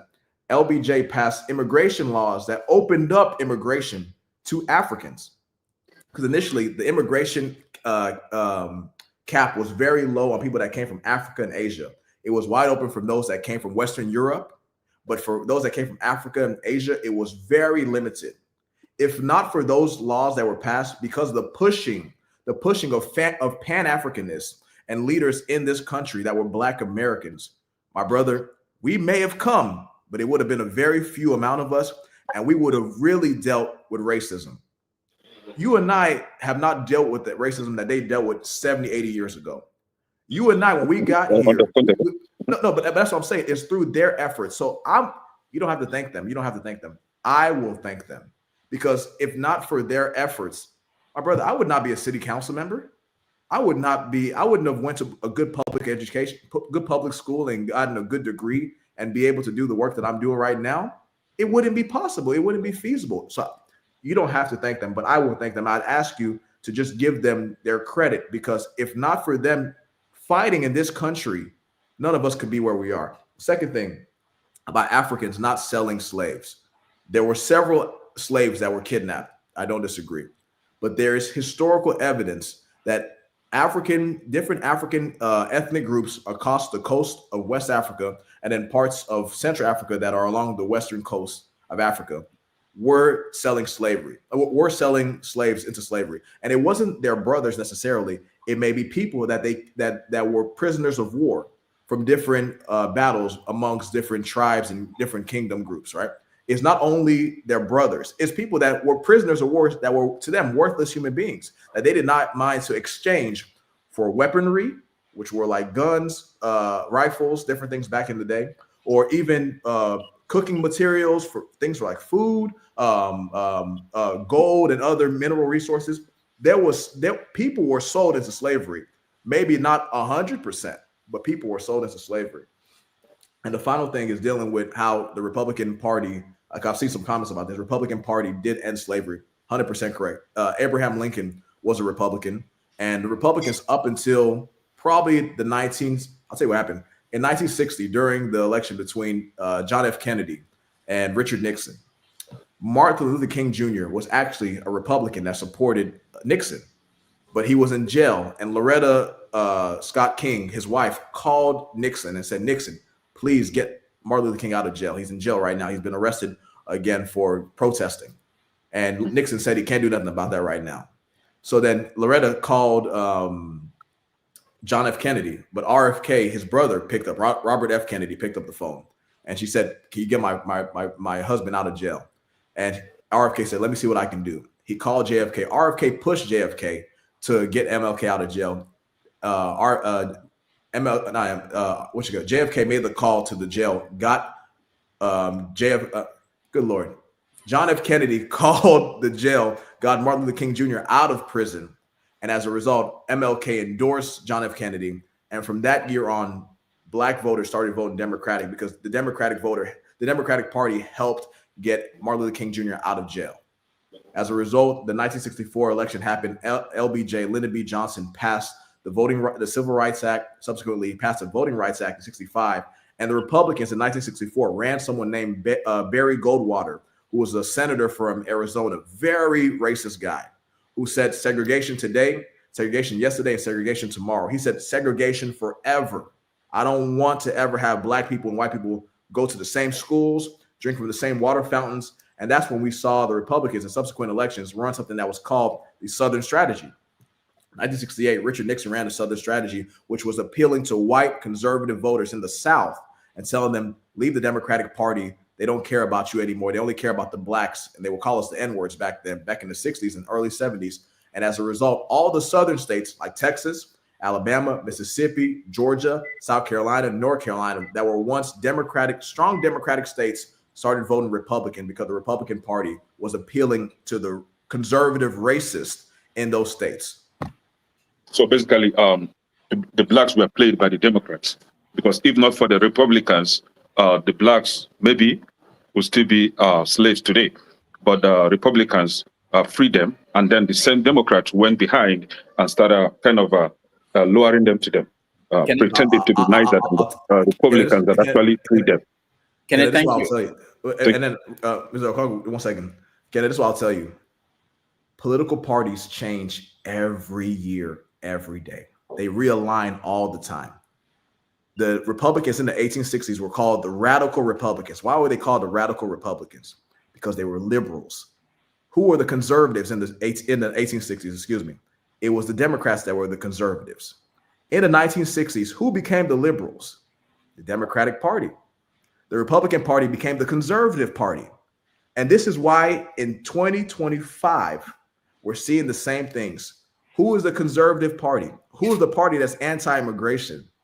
It's not the Democratic Party, it's the Republican Party, which is the party that's trying to ban Nigerians from coming here, even on visitor visas. It ain't the Democratic Party. My brother, I understand your perspective. Your perspective is valid, but we have to look at things in totality. It's not that one party lures people to their thing. No, it's one party appeals to people through good public policy. That's how we get things. That's how we move forward. It's not through luring or swindling or making people think that you're for them. Show me your policies. I'll show you who you are. And there's only one party right now. And I'm someone that calls out the Democratic Party when they make mistakes, because I don't worship a party. I support politicians that have my interests. So when the Democrats do bad, I'm going to tell you. And when Donald Trump does well, I'm going to tell you as well. But if they make a mistake and do something wrong, we have to hold their feet to the fire. And that's why I like Peter Obi, because Peter Obi stands up for the people. Alex Oti, the governor of Abia, stands up and fights for the people. But if those, and this is controversial, but if those two leaders were in America and were running for office in America, they'd be Democrats. They would not be Republicans.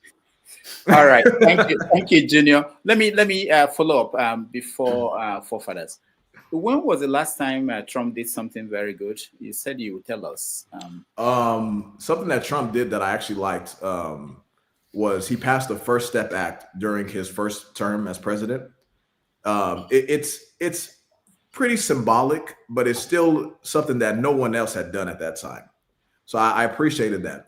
In his big, beautiful bill, he has a couple things that are not terrible. The bill is a horrible bill, but he has a couple things like the no taxes on tips is good. The only problem with it is only capped at $25,000, and after 2028 it expires. So once 2028 comes, taxes will be on tips again, and that $25,000 cap is gone. No taxes on Social Security. That's until 2028. Once 2028 comes, it's expired. So those are my problems with that, with the bill. But at least those are two things that help some people. There's a lot of things that he's done wrong. I can state maybe on another call because it'll take too long for us to go through it. But those are a few things. And I could tell you what the Democratic Party has done wrong. I told you about how I felt about Joe Biden on Gaza. I think Joe Biden was terrible on Gaza, and Donald Trump is continuing being Donald Trump is now on the even further right on Gaza. But I'm not beholden to a party. I support a party because they support my interests and the interests of my community.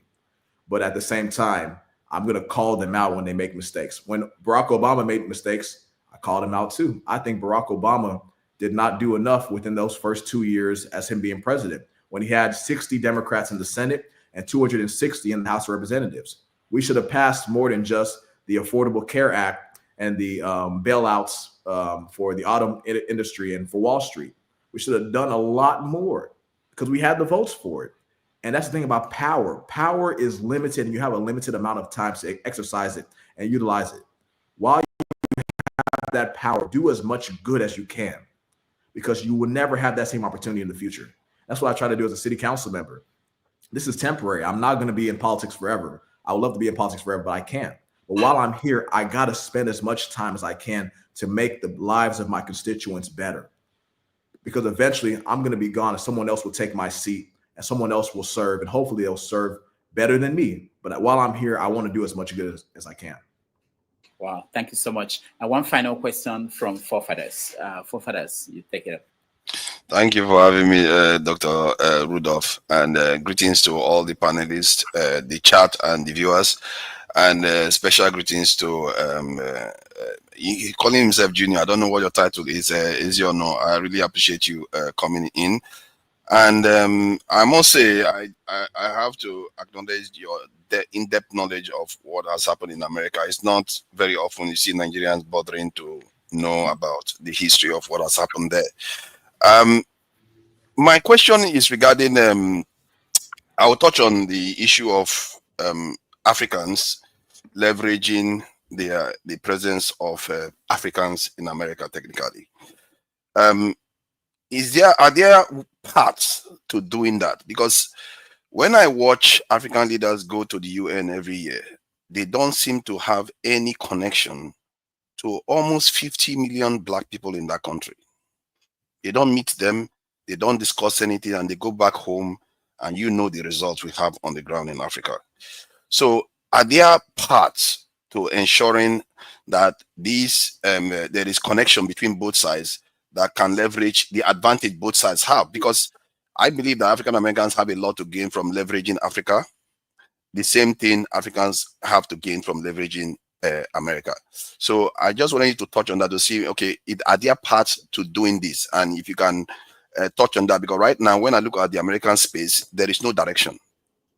There is no leadership. Maybe if there is a leadership, maybe it's Obama, but Obama is like a leader, absentee leader that doesn't do anything. He's just waiting for Trump to make a big mistake. Then he comes and writes a tweet and say Trump is rubbish. So there's no direction for the Black people as it stands. So are there paths to doing that? And then maybe if I'm given enough time, I will talk about Democrats too.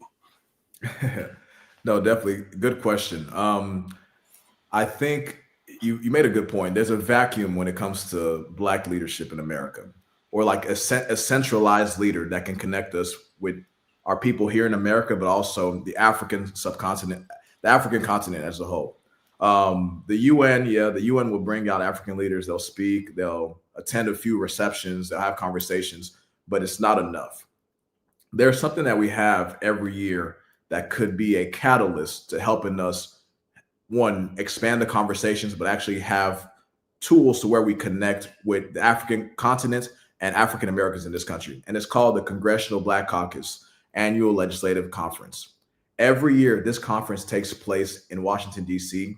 I've went for the last 3 years. I'll be going again this year. It's going to be in September, end of September in Washington, D.C., where there's several panels. There's leaders from all over the place, elected officials. There's people that aren't even politicians, but people in healthcare, Black folks in healthcare, in law, in engineering, in tech, in social services, so many different fields, so many different places. That could be somewhere that we begin this project. I don't know who's going to spearhead it. I'd love to be a supporter and a leader in it, but I'm just a city council member right now. Maybe one day if I'm the governor of a state or something, by God's grace, or a senator, they might give me more power in that sense. But there are areas where we can channel this idea. There's a guy, his name is Akinyemi Akindele. He lives in Michigan, supporting me when I first ran for city council, and he's a big guy in Michigan. He founded something called GABA, the Global African Business Alliance, where they have, his main thing is trade. Trade is his biggest thing because he knows there's so many opportunities in the African continent, regardless of Nigeria, Ghana, Tanzania, Kenya, South Africa. There's so many opportunities, but we're not connected and we don't know what exists. So through his initiative, and even they have several buildings in his city in the Detroit metro area in Michigan, where they're helping bring different business leaders together, different partners in Africa to come here, in the African continent to come here and formulate ideas, but then also create systems where they can expand trade between Africa and America as well, in the US, because there's so many opportunities. So I think those are the two things, the GABA lane, and also what we can do at the Congressional Black Caucus Conference every year. Thank you. Please, if I can, just one more. You see, I'm glad you thought the way you responded to it, and clearly, if it's going to happen, it's not started yet, and which is surprising after we've been traveling there for 70 years at least since independence. And now you also brought me to the Democrats, which is the Black Caucus. It tells you something. This is the criticism Kene was trying to make. These Democrats gather every year, Black people. They watch the Black continent every year. None of them bother to say, you know what, let's meet these Black leaders. Let's see what we can do together here. Because after all, we have a lot to gain from it too. So, and those are Democrats. And what I'm trying to express here is that if these organizations should do anything, it should be it should be non-partisan. Because Democrats are Republicans. Personally, it's about interest. If any of them is not doing what we want, we shouldn't have to support any of them. And we seem to be captured by Democrats now. And those Democratic caucus, which I find very disturbing. Even African Americans have issues with them because they don't seem to be doing anything for their people. They are not doing anything for the continent. If you look at APAC, it punches well above its weight.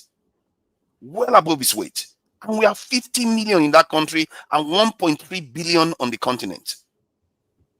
and that organization is not leveraging what they are supposed to be doing. To an extent, it's almost as if they are acting as gatekeepers. They are preventing it instead of actually enabling it. Because how is it that they have not been able to do this all this while? Obama is still there too. I understand you like Obama. He does a lot of good things. He I really gave just people told you he's the worst president.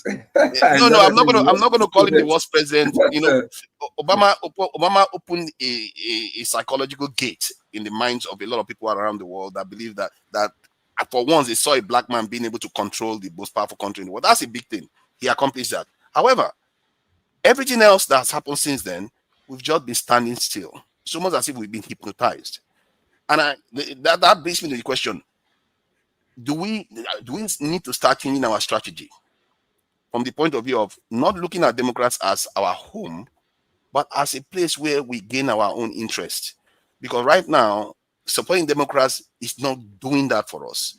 I don't even want to go into the Planned Parenthood, the drugs, and misalignment of our family structures. But in terms of strategically, the black people all over the world, the Democrats represent a clutch of some of the most elite black people in the world with proximity to power. But they don't seem to have leveraged it at all. So is there anything that can be done to change that? Because that is a big problem that we are facing. Yes, and sir, I'll answer this question quickly. You're 100% right. The Democratic Party, my party, hasn't done anywhere near enough since the Civil Rights Act and Voting Rights Act. They've been chilling. They've been having a good time collecting the votes and not providing much. Don't disagree with you. Here's the problem. Why is AIPAC so powerful? I'll tell you why AIPAC is so powerful. It's because of money. AIPAC raises hundreds of millions of dollars every single year, and they use that money to threaten politicians. So they come to a politician and say, okay, you're going to support us on our Israel policies. And if you choose not to, we're going to fund your opponent $10 million or $15 million. And you can raise 2, 3, 4, 5 million if you want, 10 million if you want. We'll raise another 20. And we'll make sure that you never see a congressional office building ever again. That this seat you have as a congressman is gone. So what do these politicians do? They look to their right, they look to their left, they say, okay, if I support AIPAC and do what they tell me to do, I'm going to keep my seat. If I don't support AIPAC, I'm going to lose my seat. This is why 90% of politicians don't do anything that goes against the goals of Israel. They do whatever Israel says because of the money that AIPAC has. Black Americans and Africans that live in America, one, don't donate much money to politicians. They don't raise money as a collective organization. So when it's time for them to run, they look at black people as like, this is my turnout audience. This is not my persuasion audience. I don't got to convince them to vote for me. I just got to tell them to come out and vote. They're going to vote. They don't have a choice. That's how the average politician looks. The average Democratic politician looks at black people. They look at Hispanics as as a persuasion audience, because Hispanics do vote for different parties sometimes. But black voters, we know you're going to vote for the Democrat. And if I'm a black person, you're going to vote for me 9 times out of 10.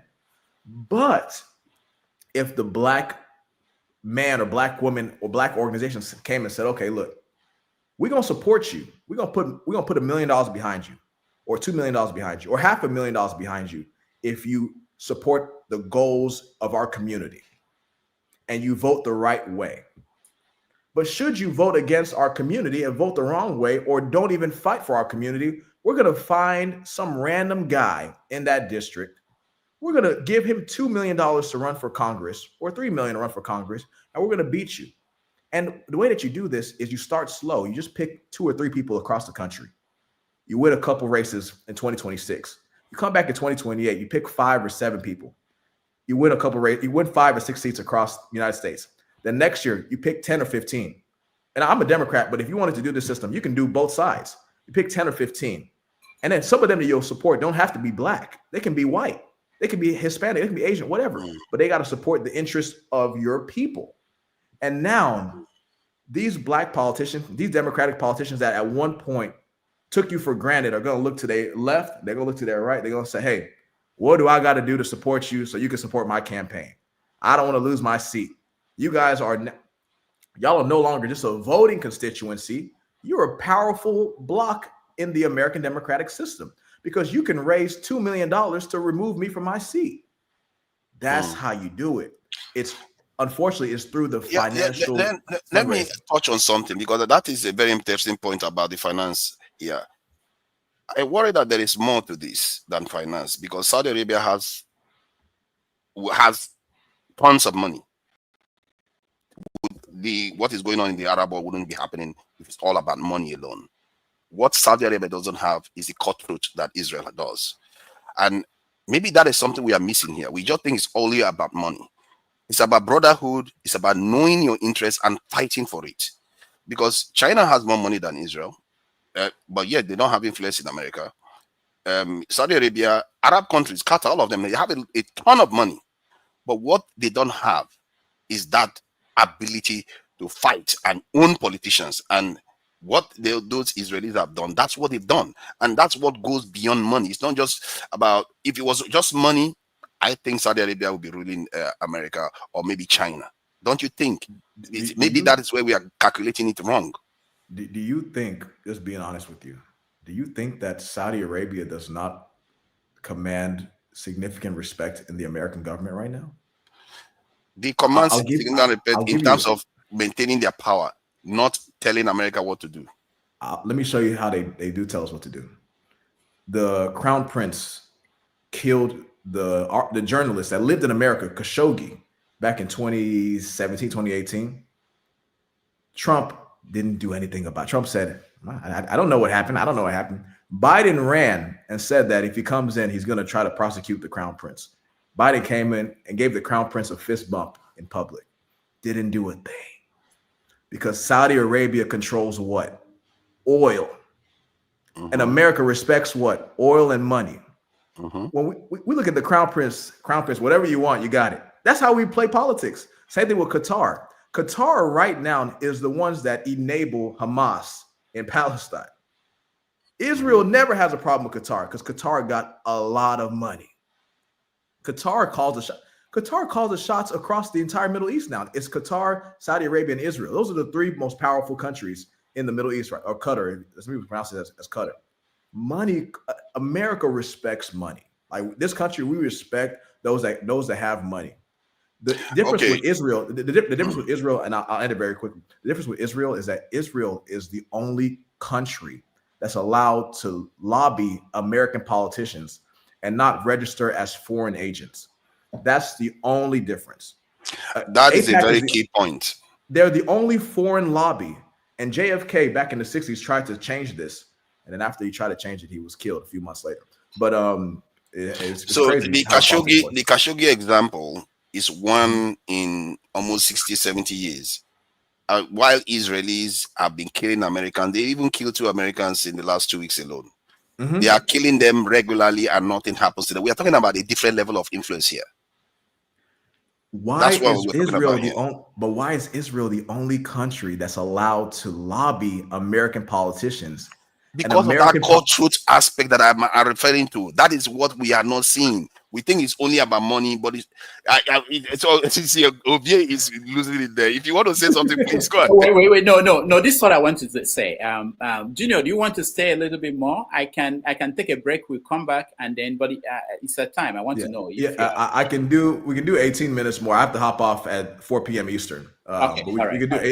This is a good conversation. I like it. I like that it's coming from you because there are some conversations we do have here. Sometimes people without the background you have will be saying things that needed explanation, which you are doing very well. All right. Okay. Let's continue. Thank you, Honorable, Your Excellency. Nigeria is not listening. Junior use a word that you are not paying attention to. Now, why is it that Israel is the only country that is allowed? That's the word, allowed. But most importantly, you have to study the interests of this individual country in the Arab nation. What is their interest?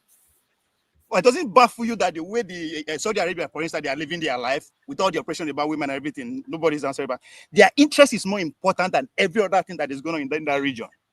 So that's what matters here. That's what the Junior is trying to stress. Money is very important, but how you are allowed, because we live in an organized society, how you are allowed to use that money is what important. It's what is important. So it is not about, so you keep paying attention to what he's saying, but the interest behind it, just the silent words that you are not paying attention to Nigeria. So there's more to it. Yes, you might have money, but if they don't allow you to use it, what goes you? So it's bigger than the overall picture of the region. What is your interest like? And that of America is telling you, you have to understand the position of Black people in the world. We are not rated in the ladder. If you put a chart of this of the world, Black people are not visible. So why? The American in the Black in America is not different. Exactly. But that is my point. We are not cutthroat. We are not fighting. We are not doing hold on, guys. Work behind the scenes. Hold on. You say why? Because you are a conquered race. Okay, Understand the reality of the conquered first. Okay. We're going to have an after show, which is when we can do analysis. Dr. Damages, Ovie will be the guest next week. But because we have our guest here, I want him to use this small time we have to finish up questions for him. So Junior, I know when you were talking about Black people, Black elected officials in America. We forgot that Senator Carol Mosley Brown from Chicago area, Illinois, when she was a senator, she was the first the first Black female, and she had these dealings with Abacha. I think Abacha was leading Nigeria, and there was issue with bribery and things like that. It's not that the elected officials in America, Black officials, they don't have relationship with African leaders. They do. I don't want people to go away with that impression. They do, but sometimes I don't know. I've not talked to any of them, but sometimes it's about their personal interests, or they go against the law, or some people go against them for that relationship. Someone like Louis Farrakhan had relationship with leaders in Africa. Someone like what was this guy from Chicago area too, Jesse Jackson. They all have friends all over Africa, and we forget when we are talking about these things. We forget that during the fight for independence, most African countries benefited from the struggle in Black America for civil rights. So their relationships have been going on for many years. So we shouldn't be talking about this in isolation. So Junior, maybe you can talk more.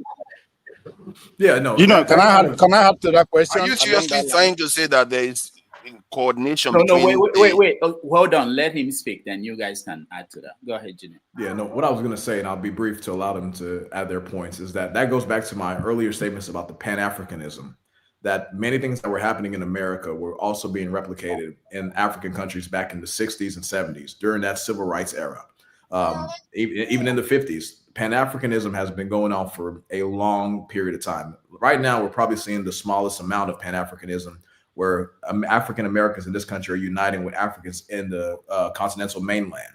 But in the past, this was something that tied people together. Leaders like Nnamdi Azikiwe, Kwame Nkrumah from Ghana. These were people that were very tied in with Martin Luther King Jr. and Malcolm X, civil rights leaders in America. So these bonds and bridges did exist at one point and probably existed in a greater capacity in the 60s, 70s, way before my time. But now they're not as strong right now. And I think that's what Forefathers was talking about. What can we do to build those bridges again and connect those leaders with leaders back home in Africa, in different African countries, and also with the people, and where we can bring each other together. I think that's what his question was. All right. So, sorry. I think Junior, you touched on it earlier on. The reality of today's world, we don't seem to agree that we are all practicing a religion called capitalism, and that religion, God is money. Now, you have to look at how the current world that we live in, how does the world run? The industries, the institution, the corporation that run this world, narrow it to America, talking about the Congress. Congress is run by corporation. How many of those corporations is controlled by Black people first? Or in America, how many of those corporations are controlled by Black people in America? None. So you don't even have a say. The way we have a natural capacity to actually run things is where we have the natural resources endowed. But guess what? It doesn't even belong to us because we can't protect it. So let's be realistic. That's what money is about. What do you control with the money you have? Is it as important to what make the world go round? If it's not, then you don't have to say you are just existing for a reason that is not even known to you. But those that actually are in charge of those that are in charge of production. So we have to look at it realistically. Forget all this. No, it is pure blank to what? Money, power. Power is the ultimate. How do you get power? Is money. What can your money do? If you all our GDP in Africa is less than what? Maybe less than 2 trillion. That is nothing. That is like United States Ministry of Defense budget. Nobody is going to listen to you. So that's what it is. What do you control? So that's what Junior is trying to say among the black hackers. Say they are black hackers. They are in Washington. Doing what? Nothing. They can't even raise $10 billion. All of them collectively. That's the money one person will bring out within the white community. So it's all boiled down to what you can control in real time, not literally what you believe you possess. So that's why when we keep talking about our own oil as Nigerian, we don't control it. So we have no power. So please, that's what I'm trying to. I could be wrong, Junior. You are in the system. Maybe no, you are 100% right. You're speaking my language. When you don't have money, you don't have power. It's hard to influence anything, and that's why I hate to say it. These politicians. Sorry, I'm reading some of the comments. That's why some of these politicians. I forgot to tell you that when you are a guest, don't read the comments. But I'm enjoying the comments. I'm enjoying it. No, they're great. They're great. But no, that's why many of these politicians, unfortunately, they may look like us, but when it's time for them to run for re-election, I'll give you a good example. When it's time for me to run for re-election, there's 2 major focuses that I have. Who do I contact to win my election when it comes to knocking on doors, making phone calls, doing voter outreach, and who do I contact to raise money? Luckily enough for me, where I live in Grand Prairie in the DFW area, we have a lot of African-American, Black people, Africans, Nigerians that are doing well, that can afford to give me $100 or $250 donation for my campaign. But many people that are serving in the Congressional Black Caucus, majority of them serve Black majority districts that tend to be poor, where they're not going to raise that much money from their community, right? And even if they are, it's going to be a small amount. They're going to go and call APAC.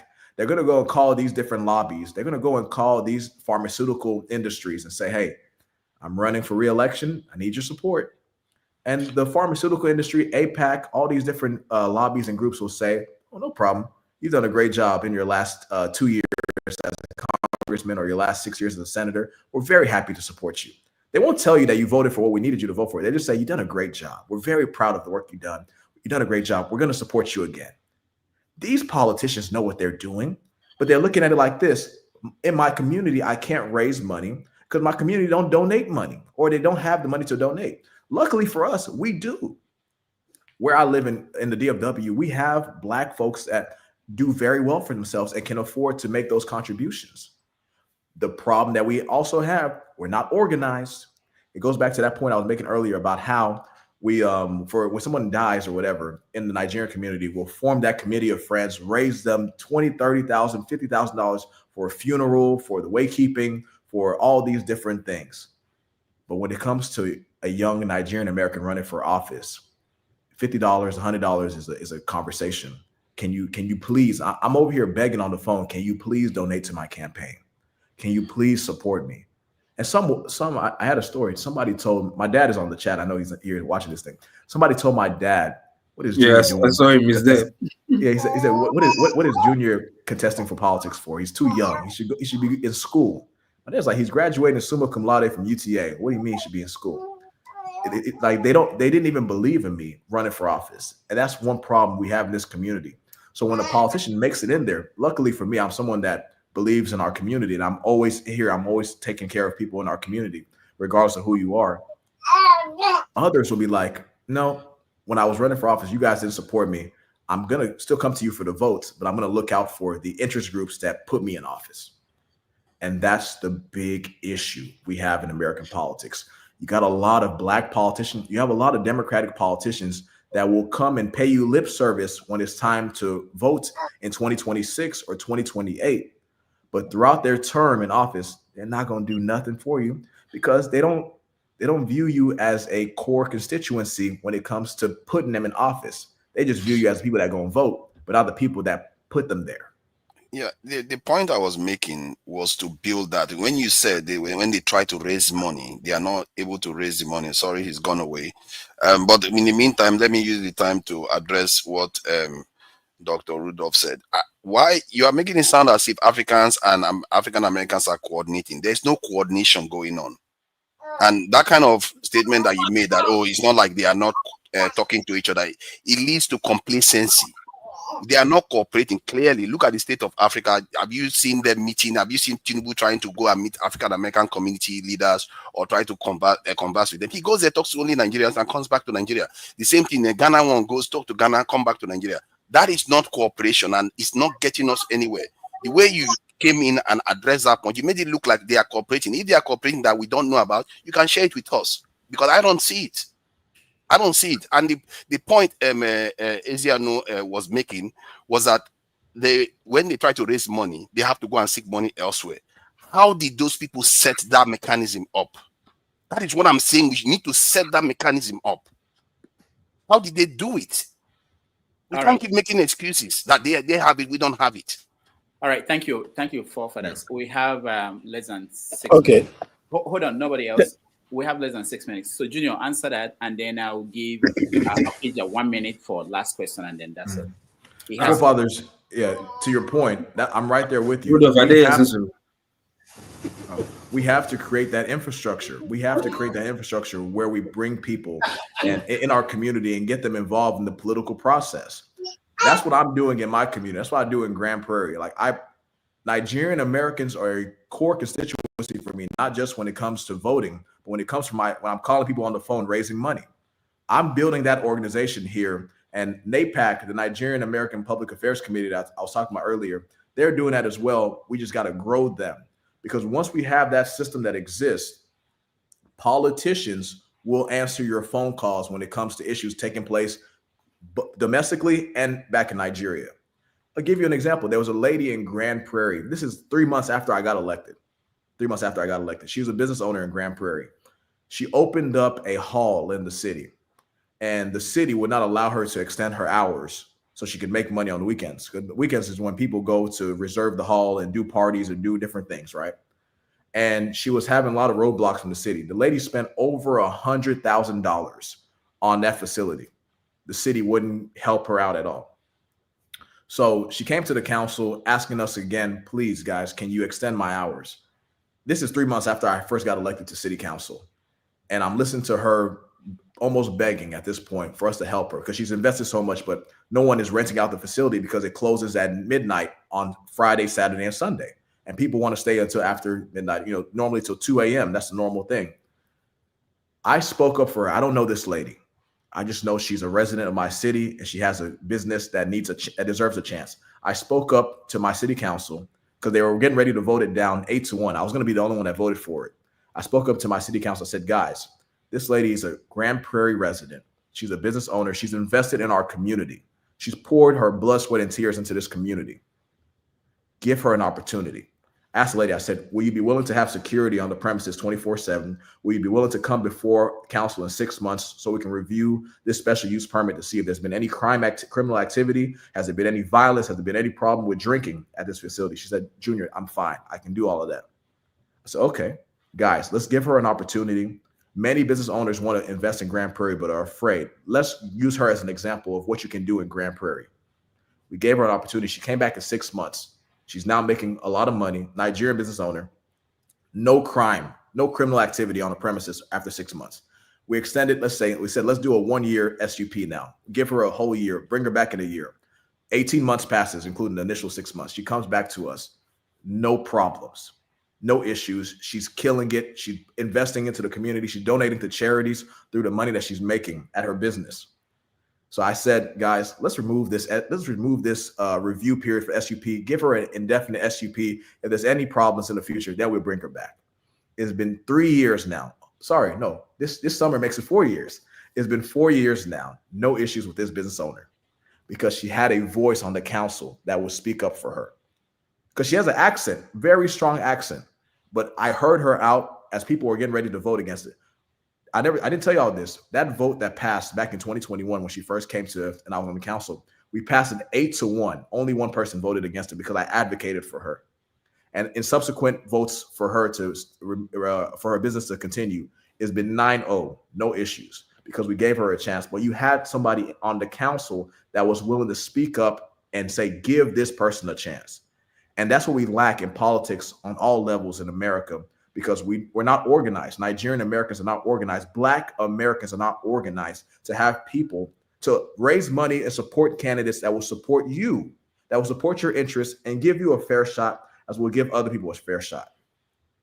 Wow. Thank you for that so question. much.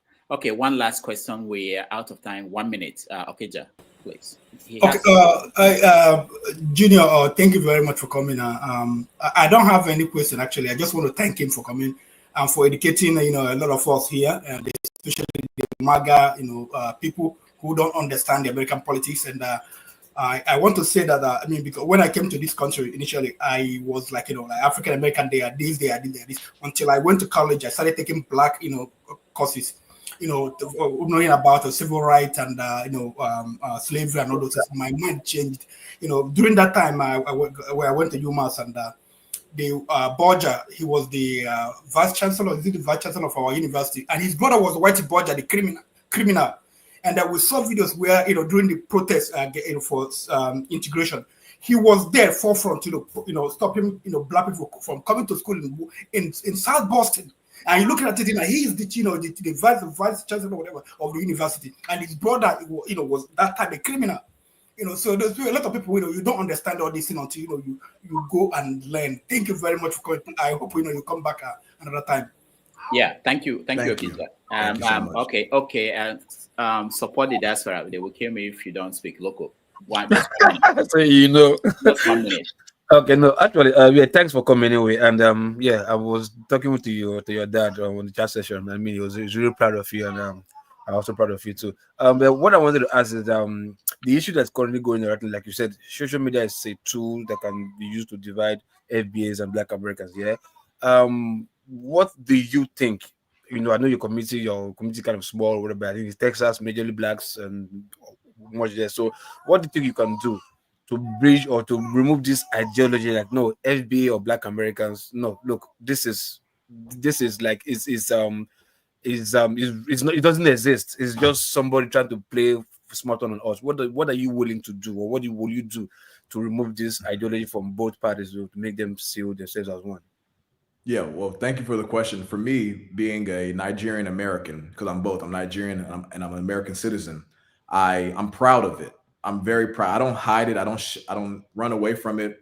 I wear my traditional clothes. I speak Igbo on some videos. I go and I'm very proud of who I am, where I come from. I'm proud of my ancestry. I'm proud of the history of the African Americans in this country that have done so much. So I'm in public. I'm in public about it. I have these conversations with people. I go to the Black churches. I talk to them about these different problems and these different issues. I speak to my brothers and friends that are big in the FBA ADOS communities. And I've tried to bridge the gap and bring us together and say, hey, I understand how you feel about this issue. I understand how you feel about this problem, but look at it like this. So I'm confronting the African Americans that may feel some way towards Africans. There's a very small amount that feel this way. And same thing with Africans that are immigrants from Africa.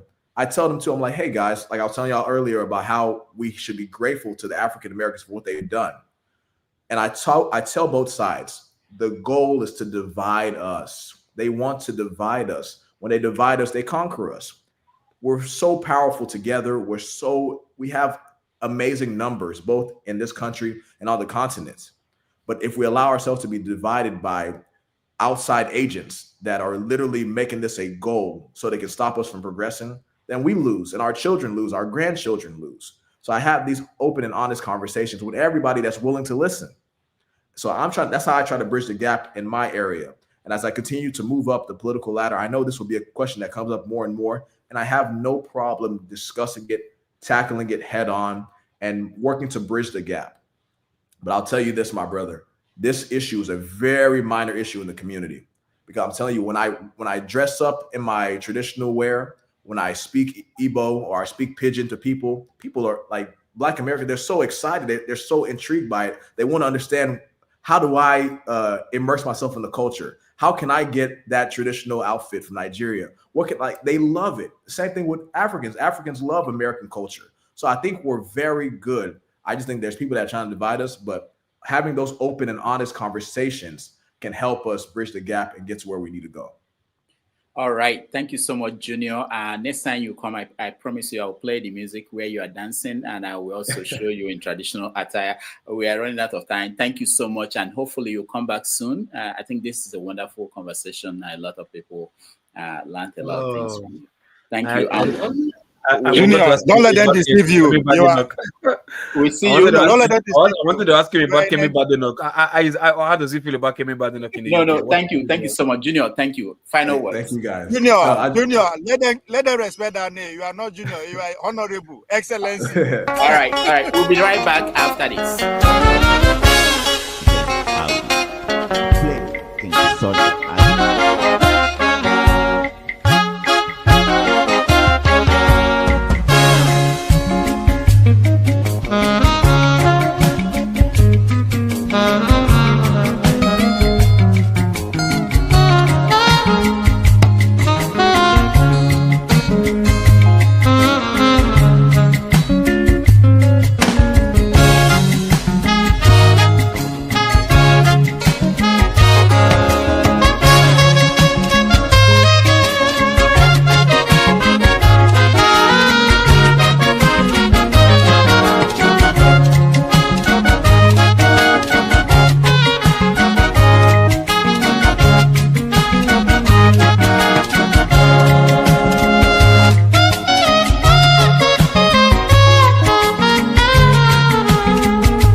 right, welcome back, everybody. Oh, Junior, we're done. I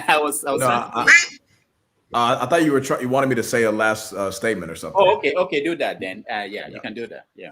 Okay, cool. Yeah, just wanted to say thank you to Dr. Damages, Mr. Okonkwo, for the opportunity. This has truly been an honor, and I found it very fun and really enjoyed the conversation.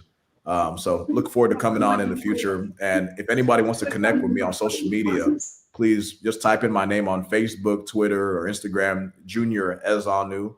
On Instagram and Twitter, you can type in @callmejre or just type in my name, Junior Ezeonu, and you'll see me on there. And just thank you for having me. I think someone wants me to speak Igbo. So Kamsu Obeli Igbo. That's a little bit for you right there. Thank you for having me, and we'll see each other soon. Thank you so much. Thank you. Nice to see you. And very soon we'll bring you back, obviously, very soon. All right. So thank you, everybody, for hanging in. We have a stream coming up next, which is where we will have a detailed analysis of what happened. KJ is in the studio getting ready for that. In the meantime, let me just address one thing. For forefathers, I think you misunderstood what I was saying. I don't know. I didn't say. I don't know where you came from. Yeah, reaction to that.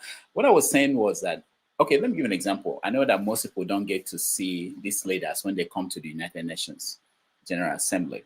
So there are several meetings that happen here. They meet each other. The president of all these African countries, they have different interests, political, economic interests, and they meet leaders from America, from all parts of the world, and have conversations. And I'm saying that, especially members of the Congress, the Black members of Congress, they always visit all these African countries. They may not make big news because they don't have executive power, but they do. And they have conversations that are ongoing. I'm not saying that it's the way it should be. That was why I pointed out that in the past, in the 60s, there were more connections in time. I don't know where it broke and what broke, but there were relationships that were going on and it's still going on. A good example I mentioned is this Chicago senator. I think she lost her seat in the Senate after she was, there was investigation about, I think Abacha gave her money. I'm not totally sure of how it happened now, but there was relationship with Abacha that didn't play well with the American authorities, and she ended up losing that connection, that position too. So they've been that is in place. It's going, but it's not the way it should be.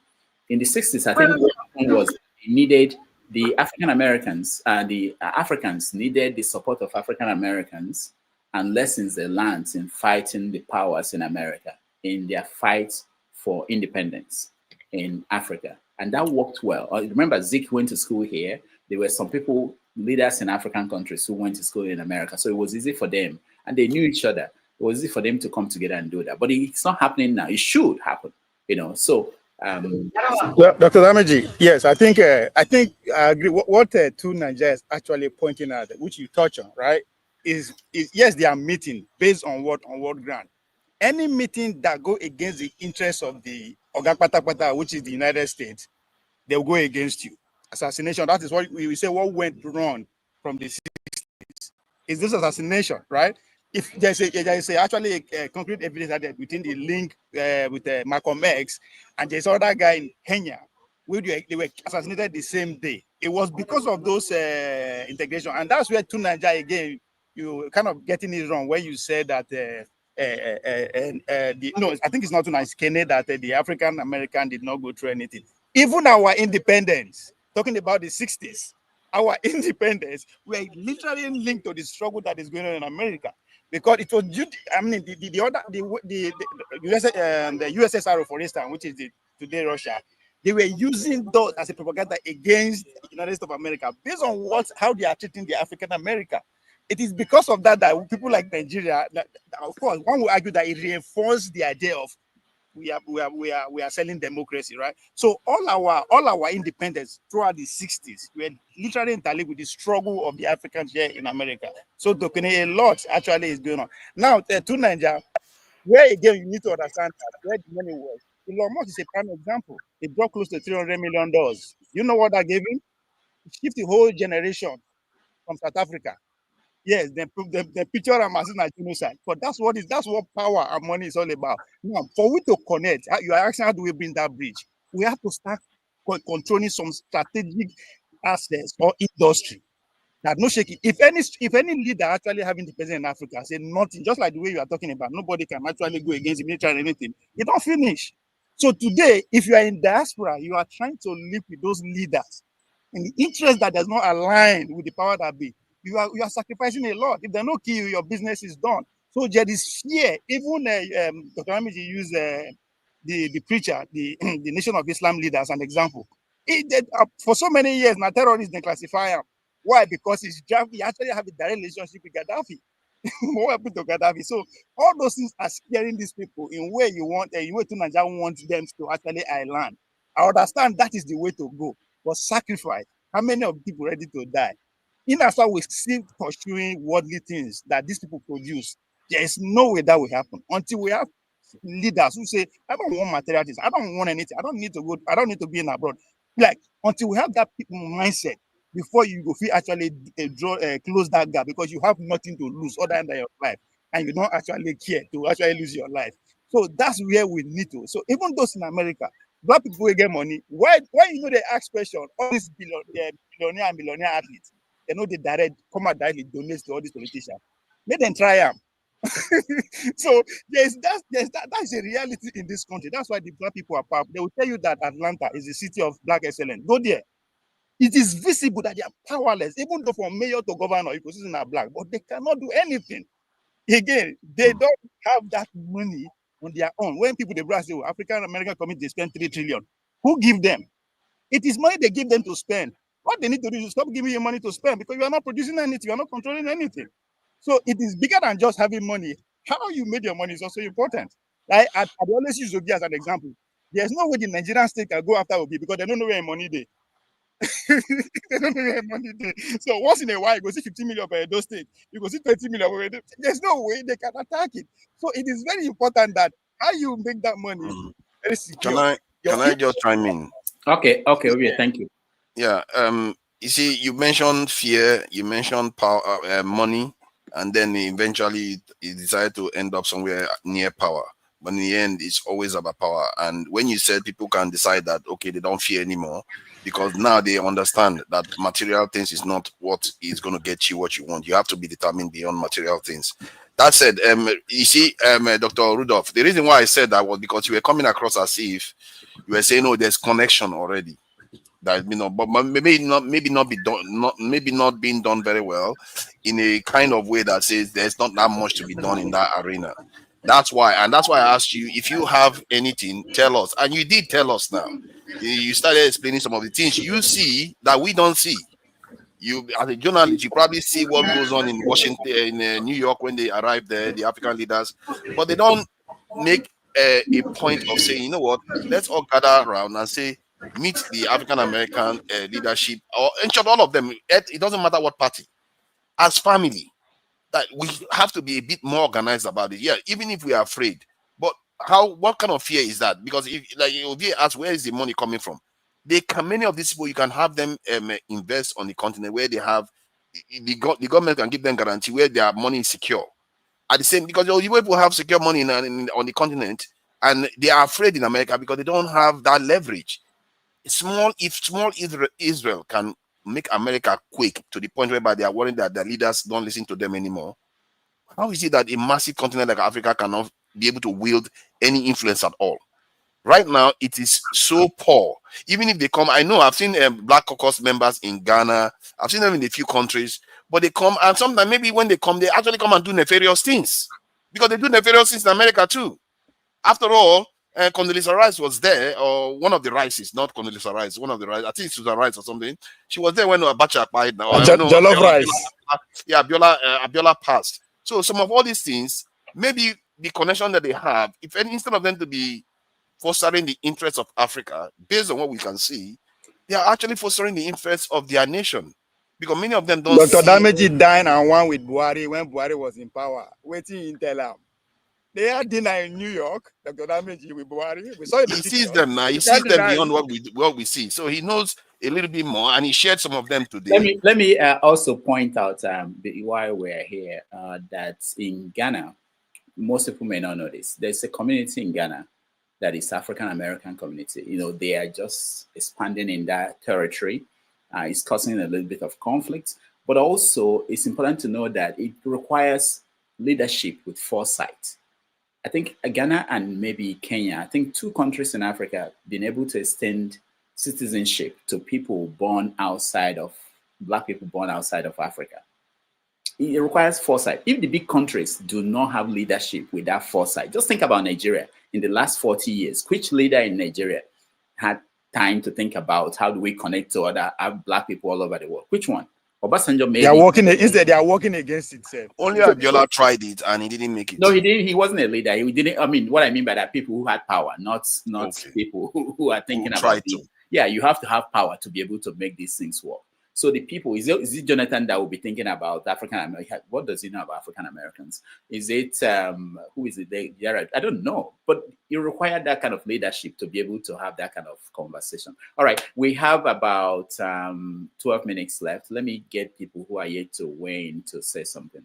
Bumi, welcome to the show. Thank you, Dr. Damages. I listened to the show. It was very informative. Like the guest really made some certain things clear about, not just American politics, but like, politics in general, how the world is being run. But I think why I came, because obviously I'm not American, but I always, when I learn something, I try to reflect it back to, Nigeria, because I think majority of the politics we tend to talk about is, Nigerian politics.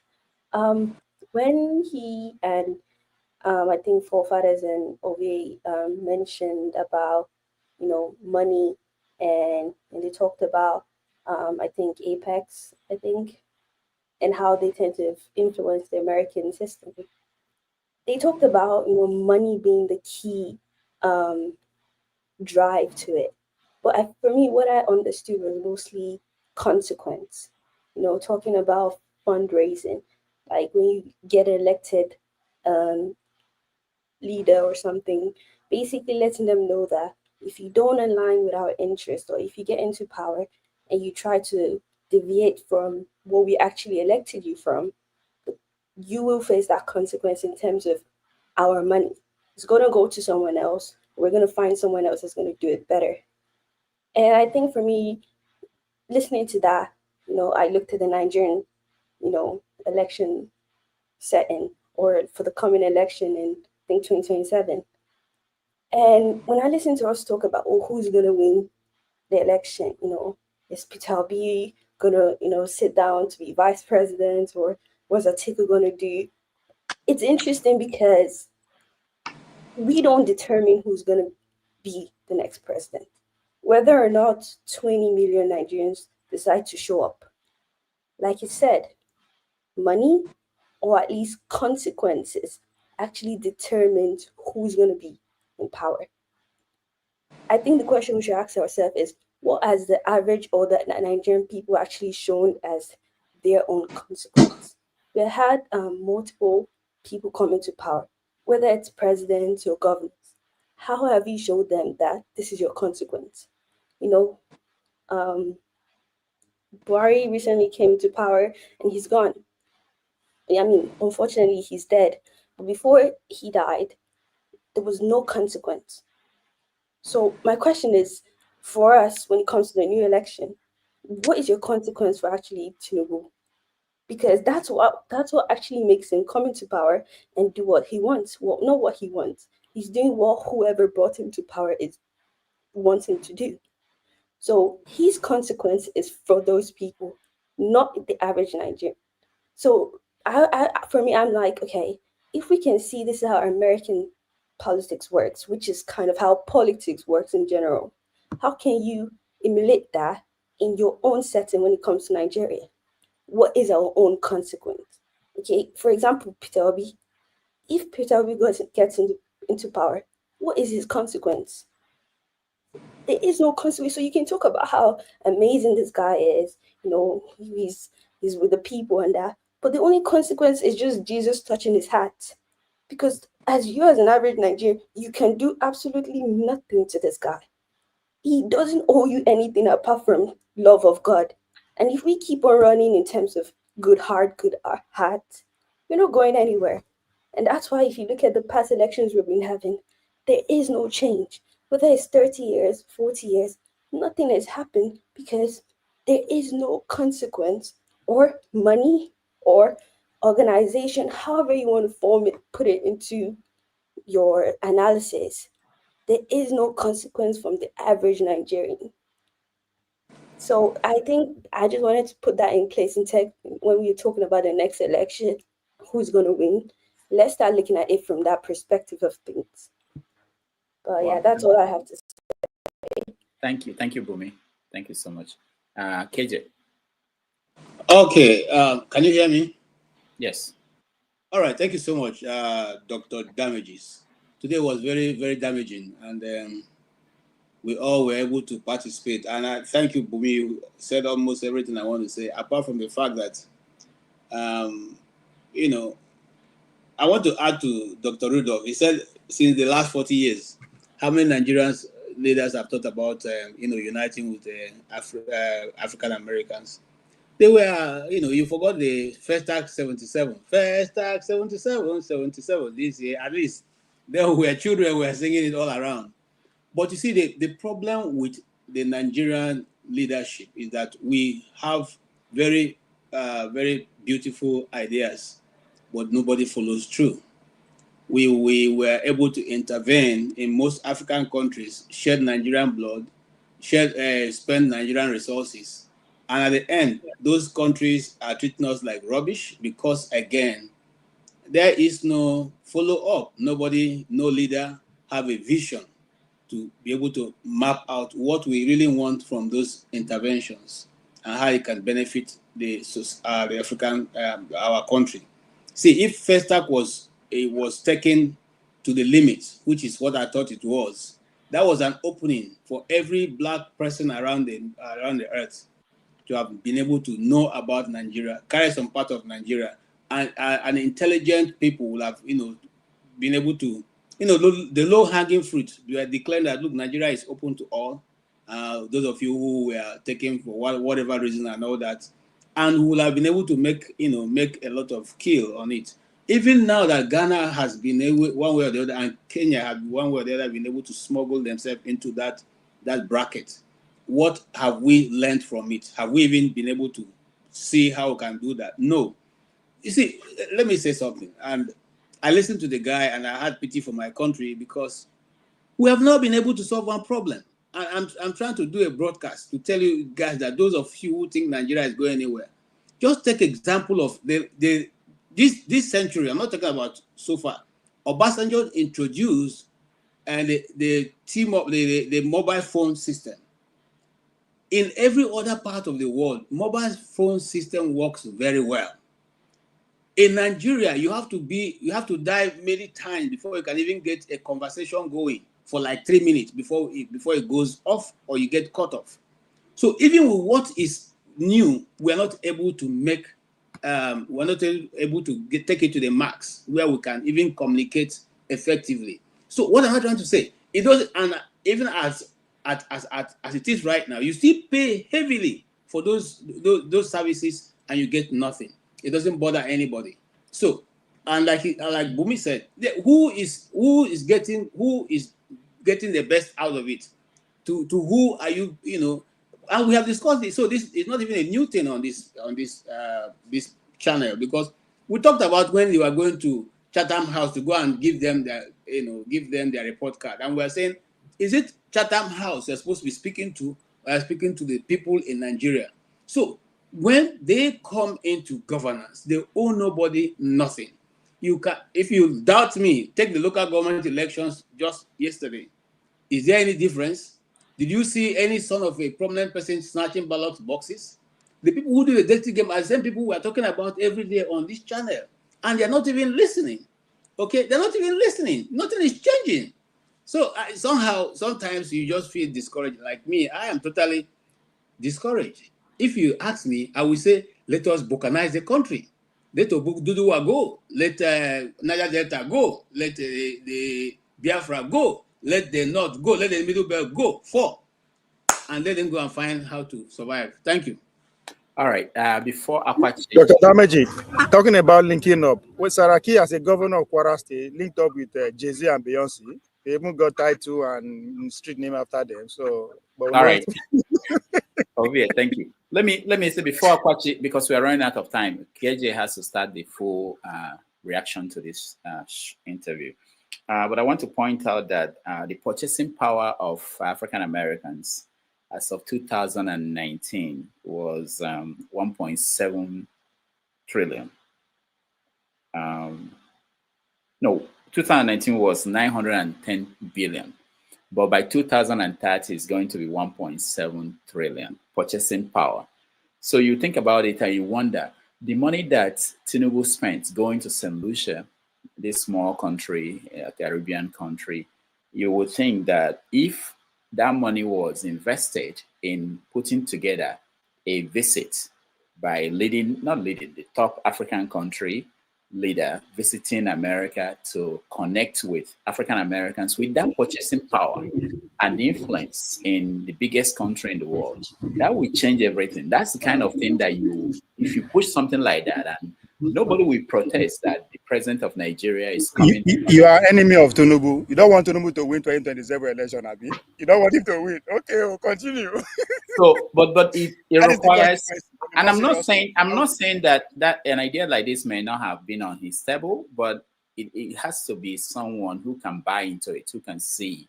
And this is someone who lived in America, so it's not like he's like Jonathan, who didn't know where the airport was before he became president. But I'm saying, but he could buy into that, and there will be potential a lot. But that's something. Yeah, but if you're ready to do one-term president, he can push that seriously, because there's always a consequence, and I think that is their fear. I'm not saying that should be the thing, but that's where the leader who is ready to say, I don't care, damn whatever that is going to come. This is what is good for my people in the long run. Those are the kind of people or organization we need to have. People everything has consequences. No, you guys hold on. I want sorry, let me just put something before you cut us, please. Just 1 second.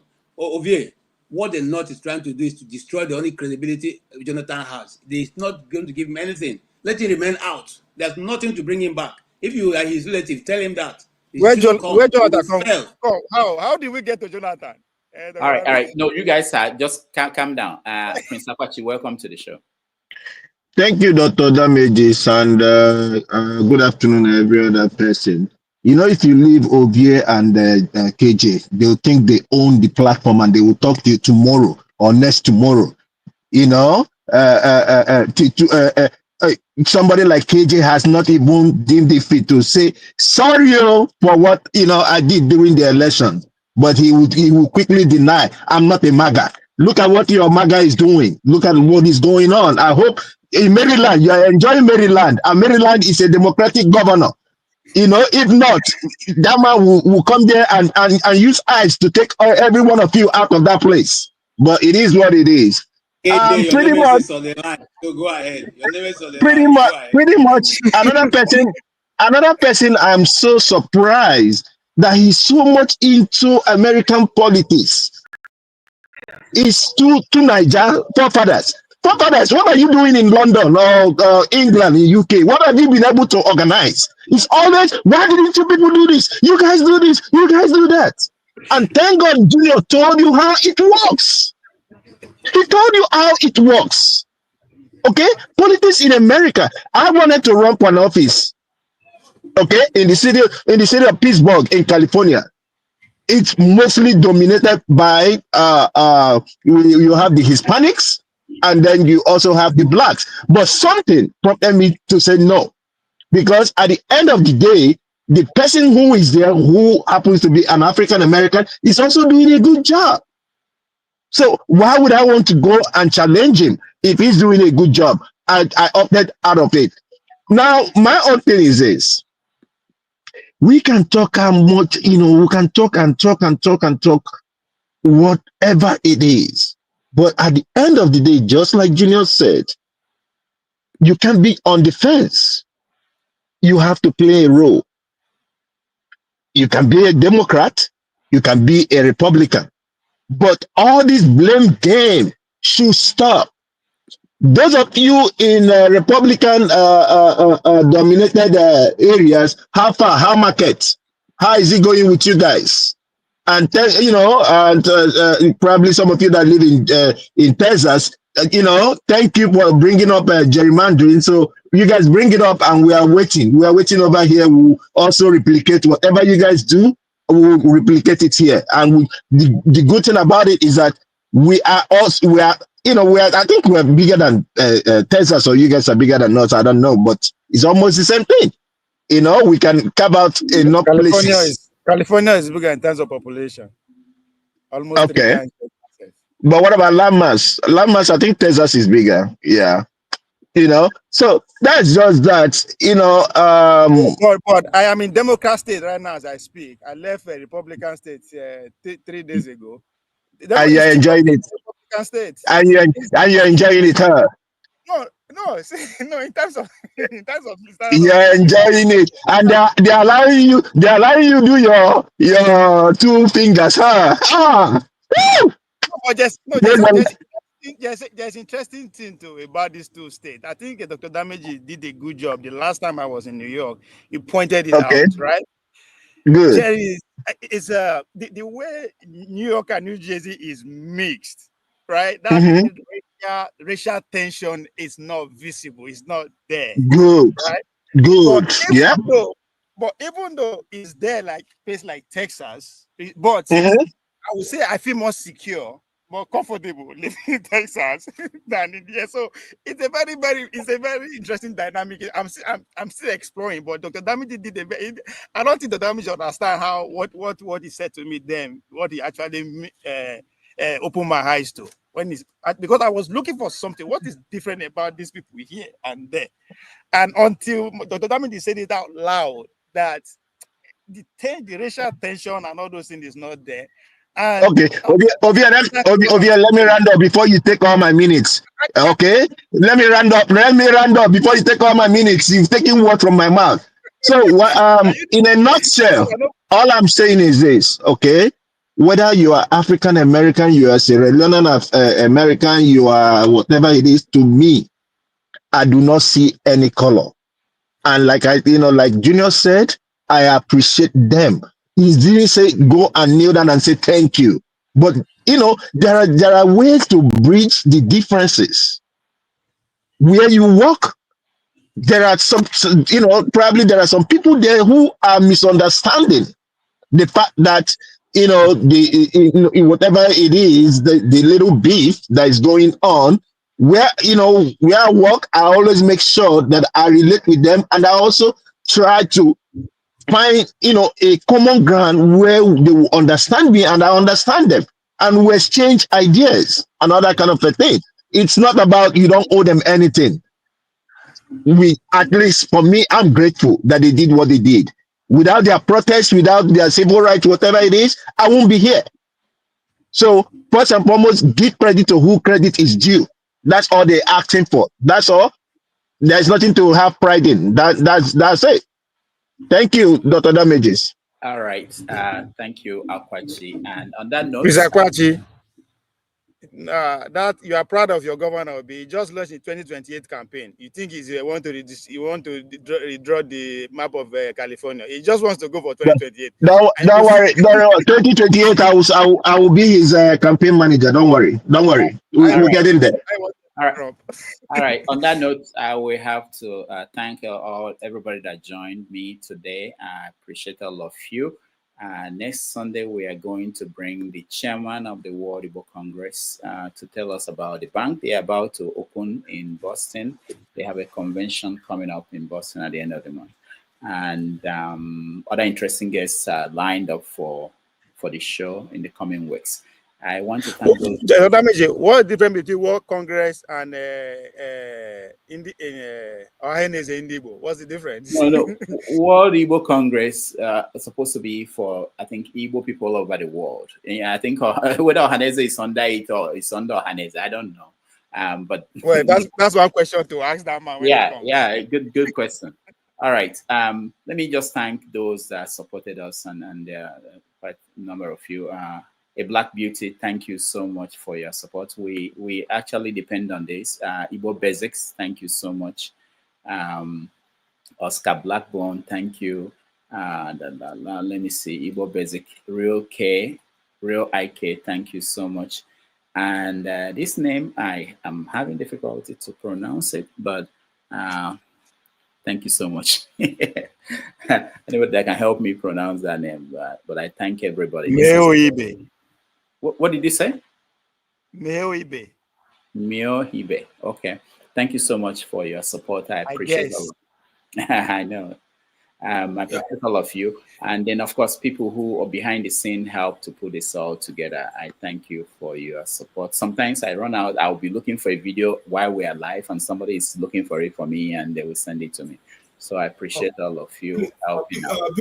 People, please, I don't know, maybe you people notice I host Igbo show. And it's not easy. I found out that it's not easy. So it's not easy what Dr. Damage, what it does. It's not easy. I'm telling you guys, it's not easy. Sometimes I don't, I'm so tired. I don't host the show. I mean, I just think of something to, write down. It's not easy. So please appreciate Dr. Rudolph, because if I were the one, hosting this show, I mean, so many days you guys will come here. I'm not here, so please, I'm begging, please, if you're in the US, Zelle, because I like all these super chats you guys do, but super chat, they take all the money, do Zelle, do pay, what the paper, is it paper? Yeah, paper, Zelle, please. I mean, Cash App, it's scrolling under there. Just copy it, just, Zelle, Cash App. He's trying. I don't know. I don't know how you get. Dr. Damage, contract your marketing to Igbo Basics. Igbo Basics is a good marketer.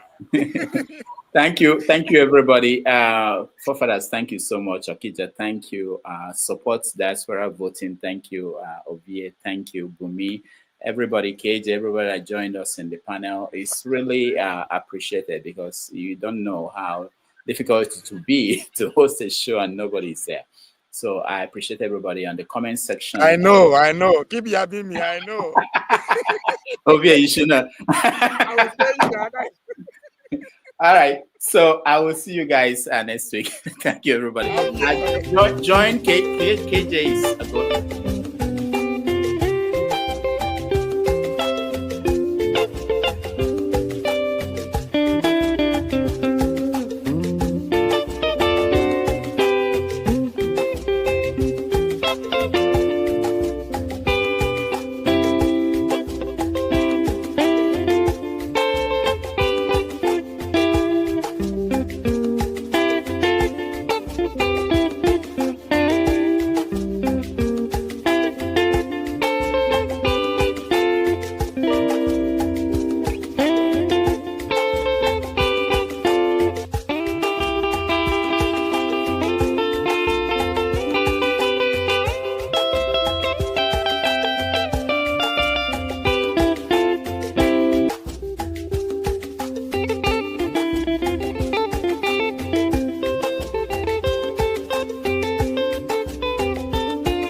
Thank you so much for watching. Thank you. Have you subscribed? Yes, you. Have you subscribed? You. Yeah, before you go, click. It's free. Click.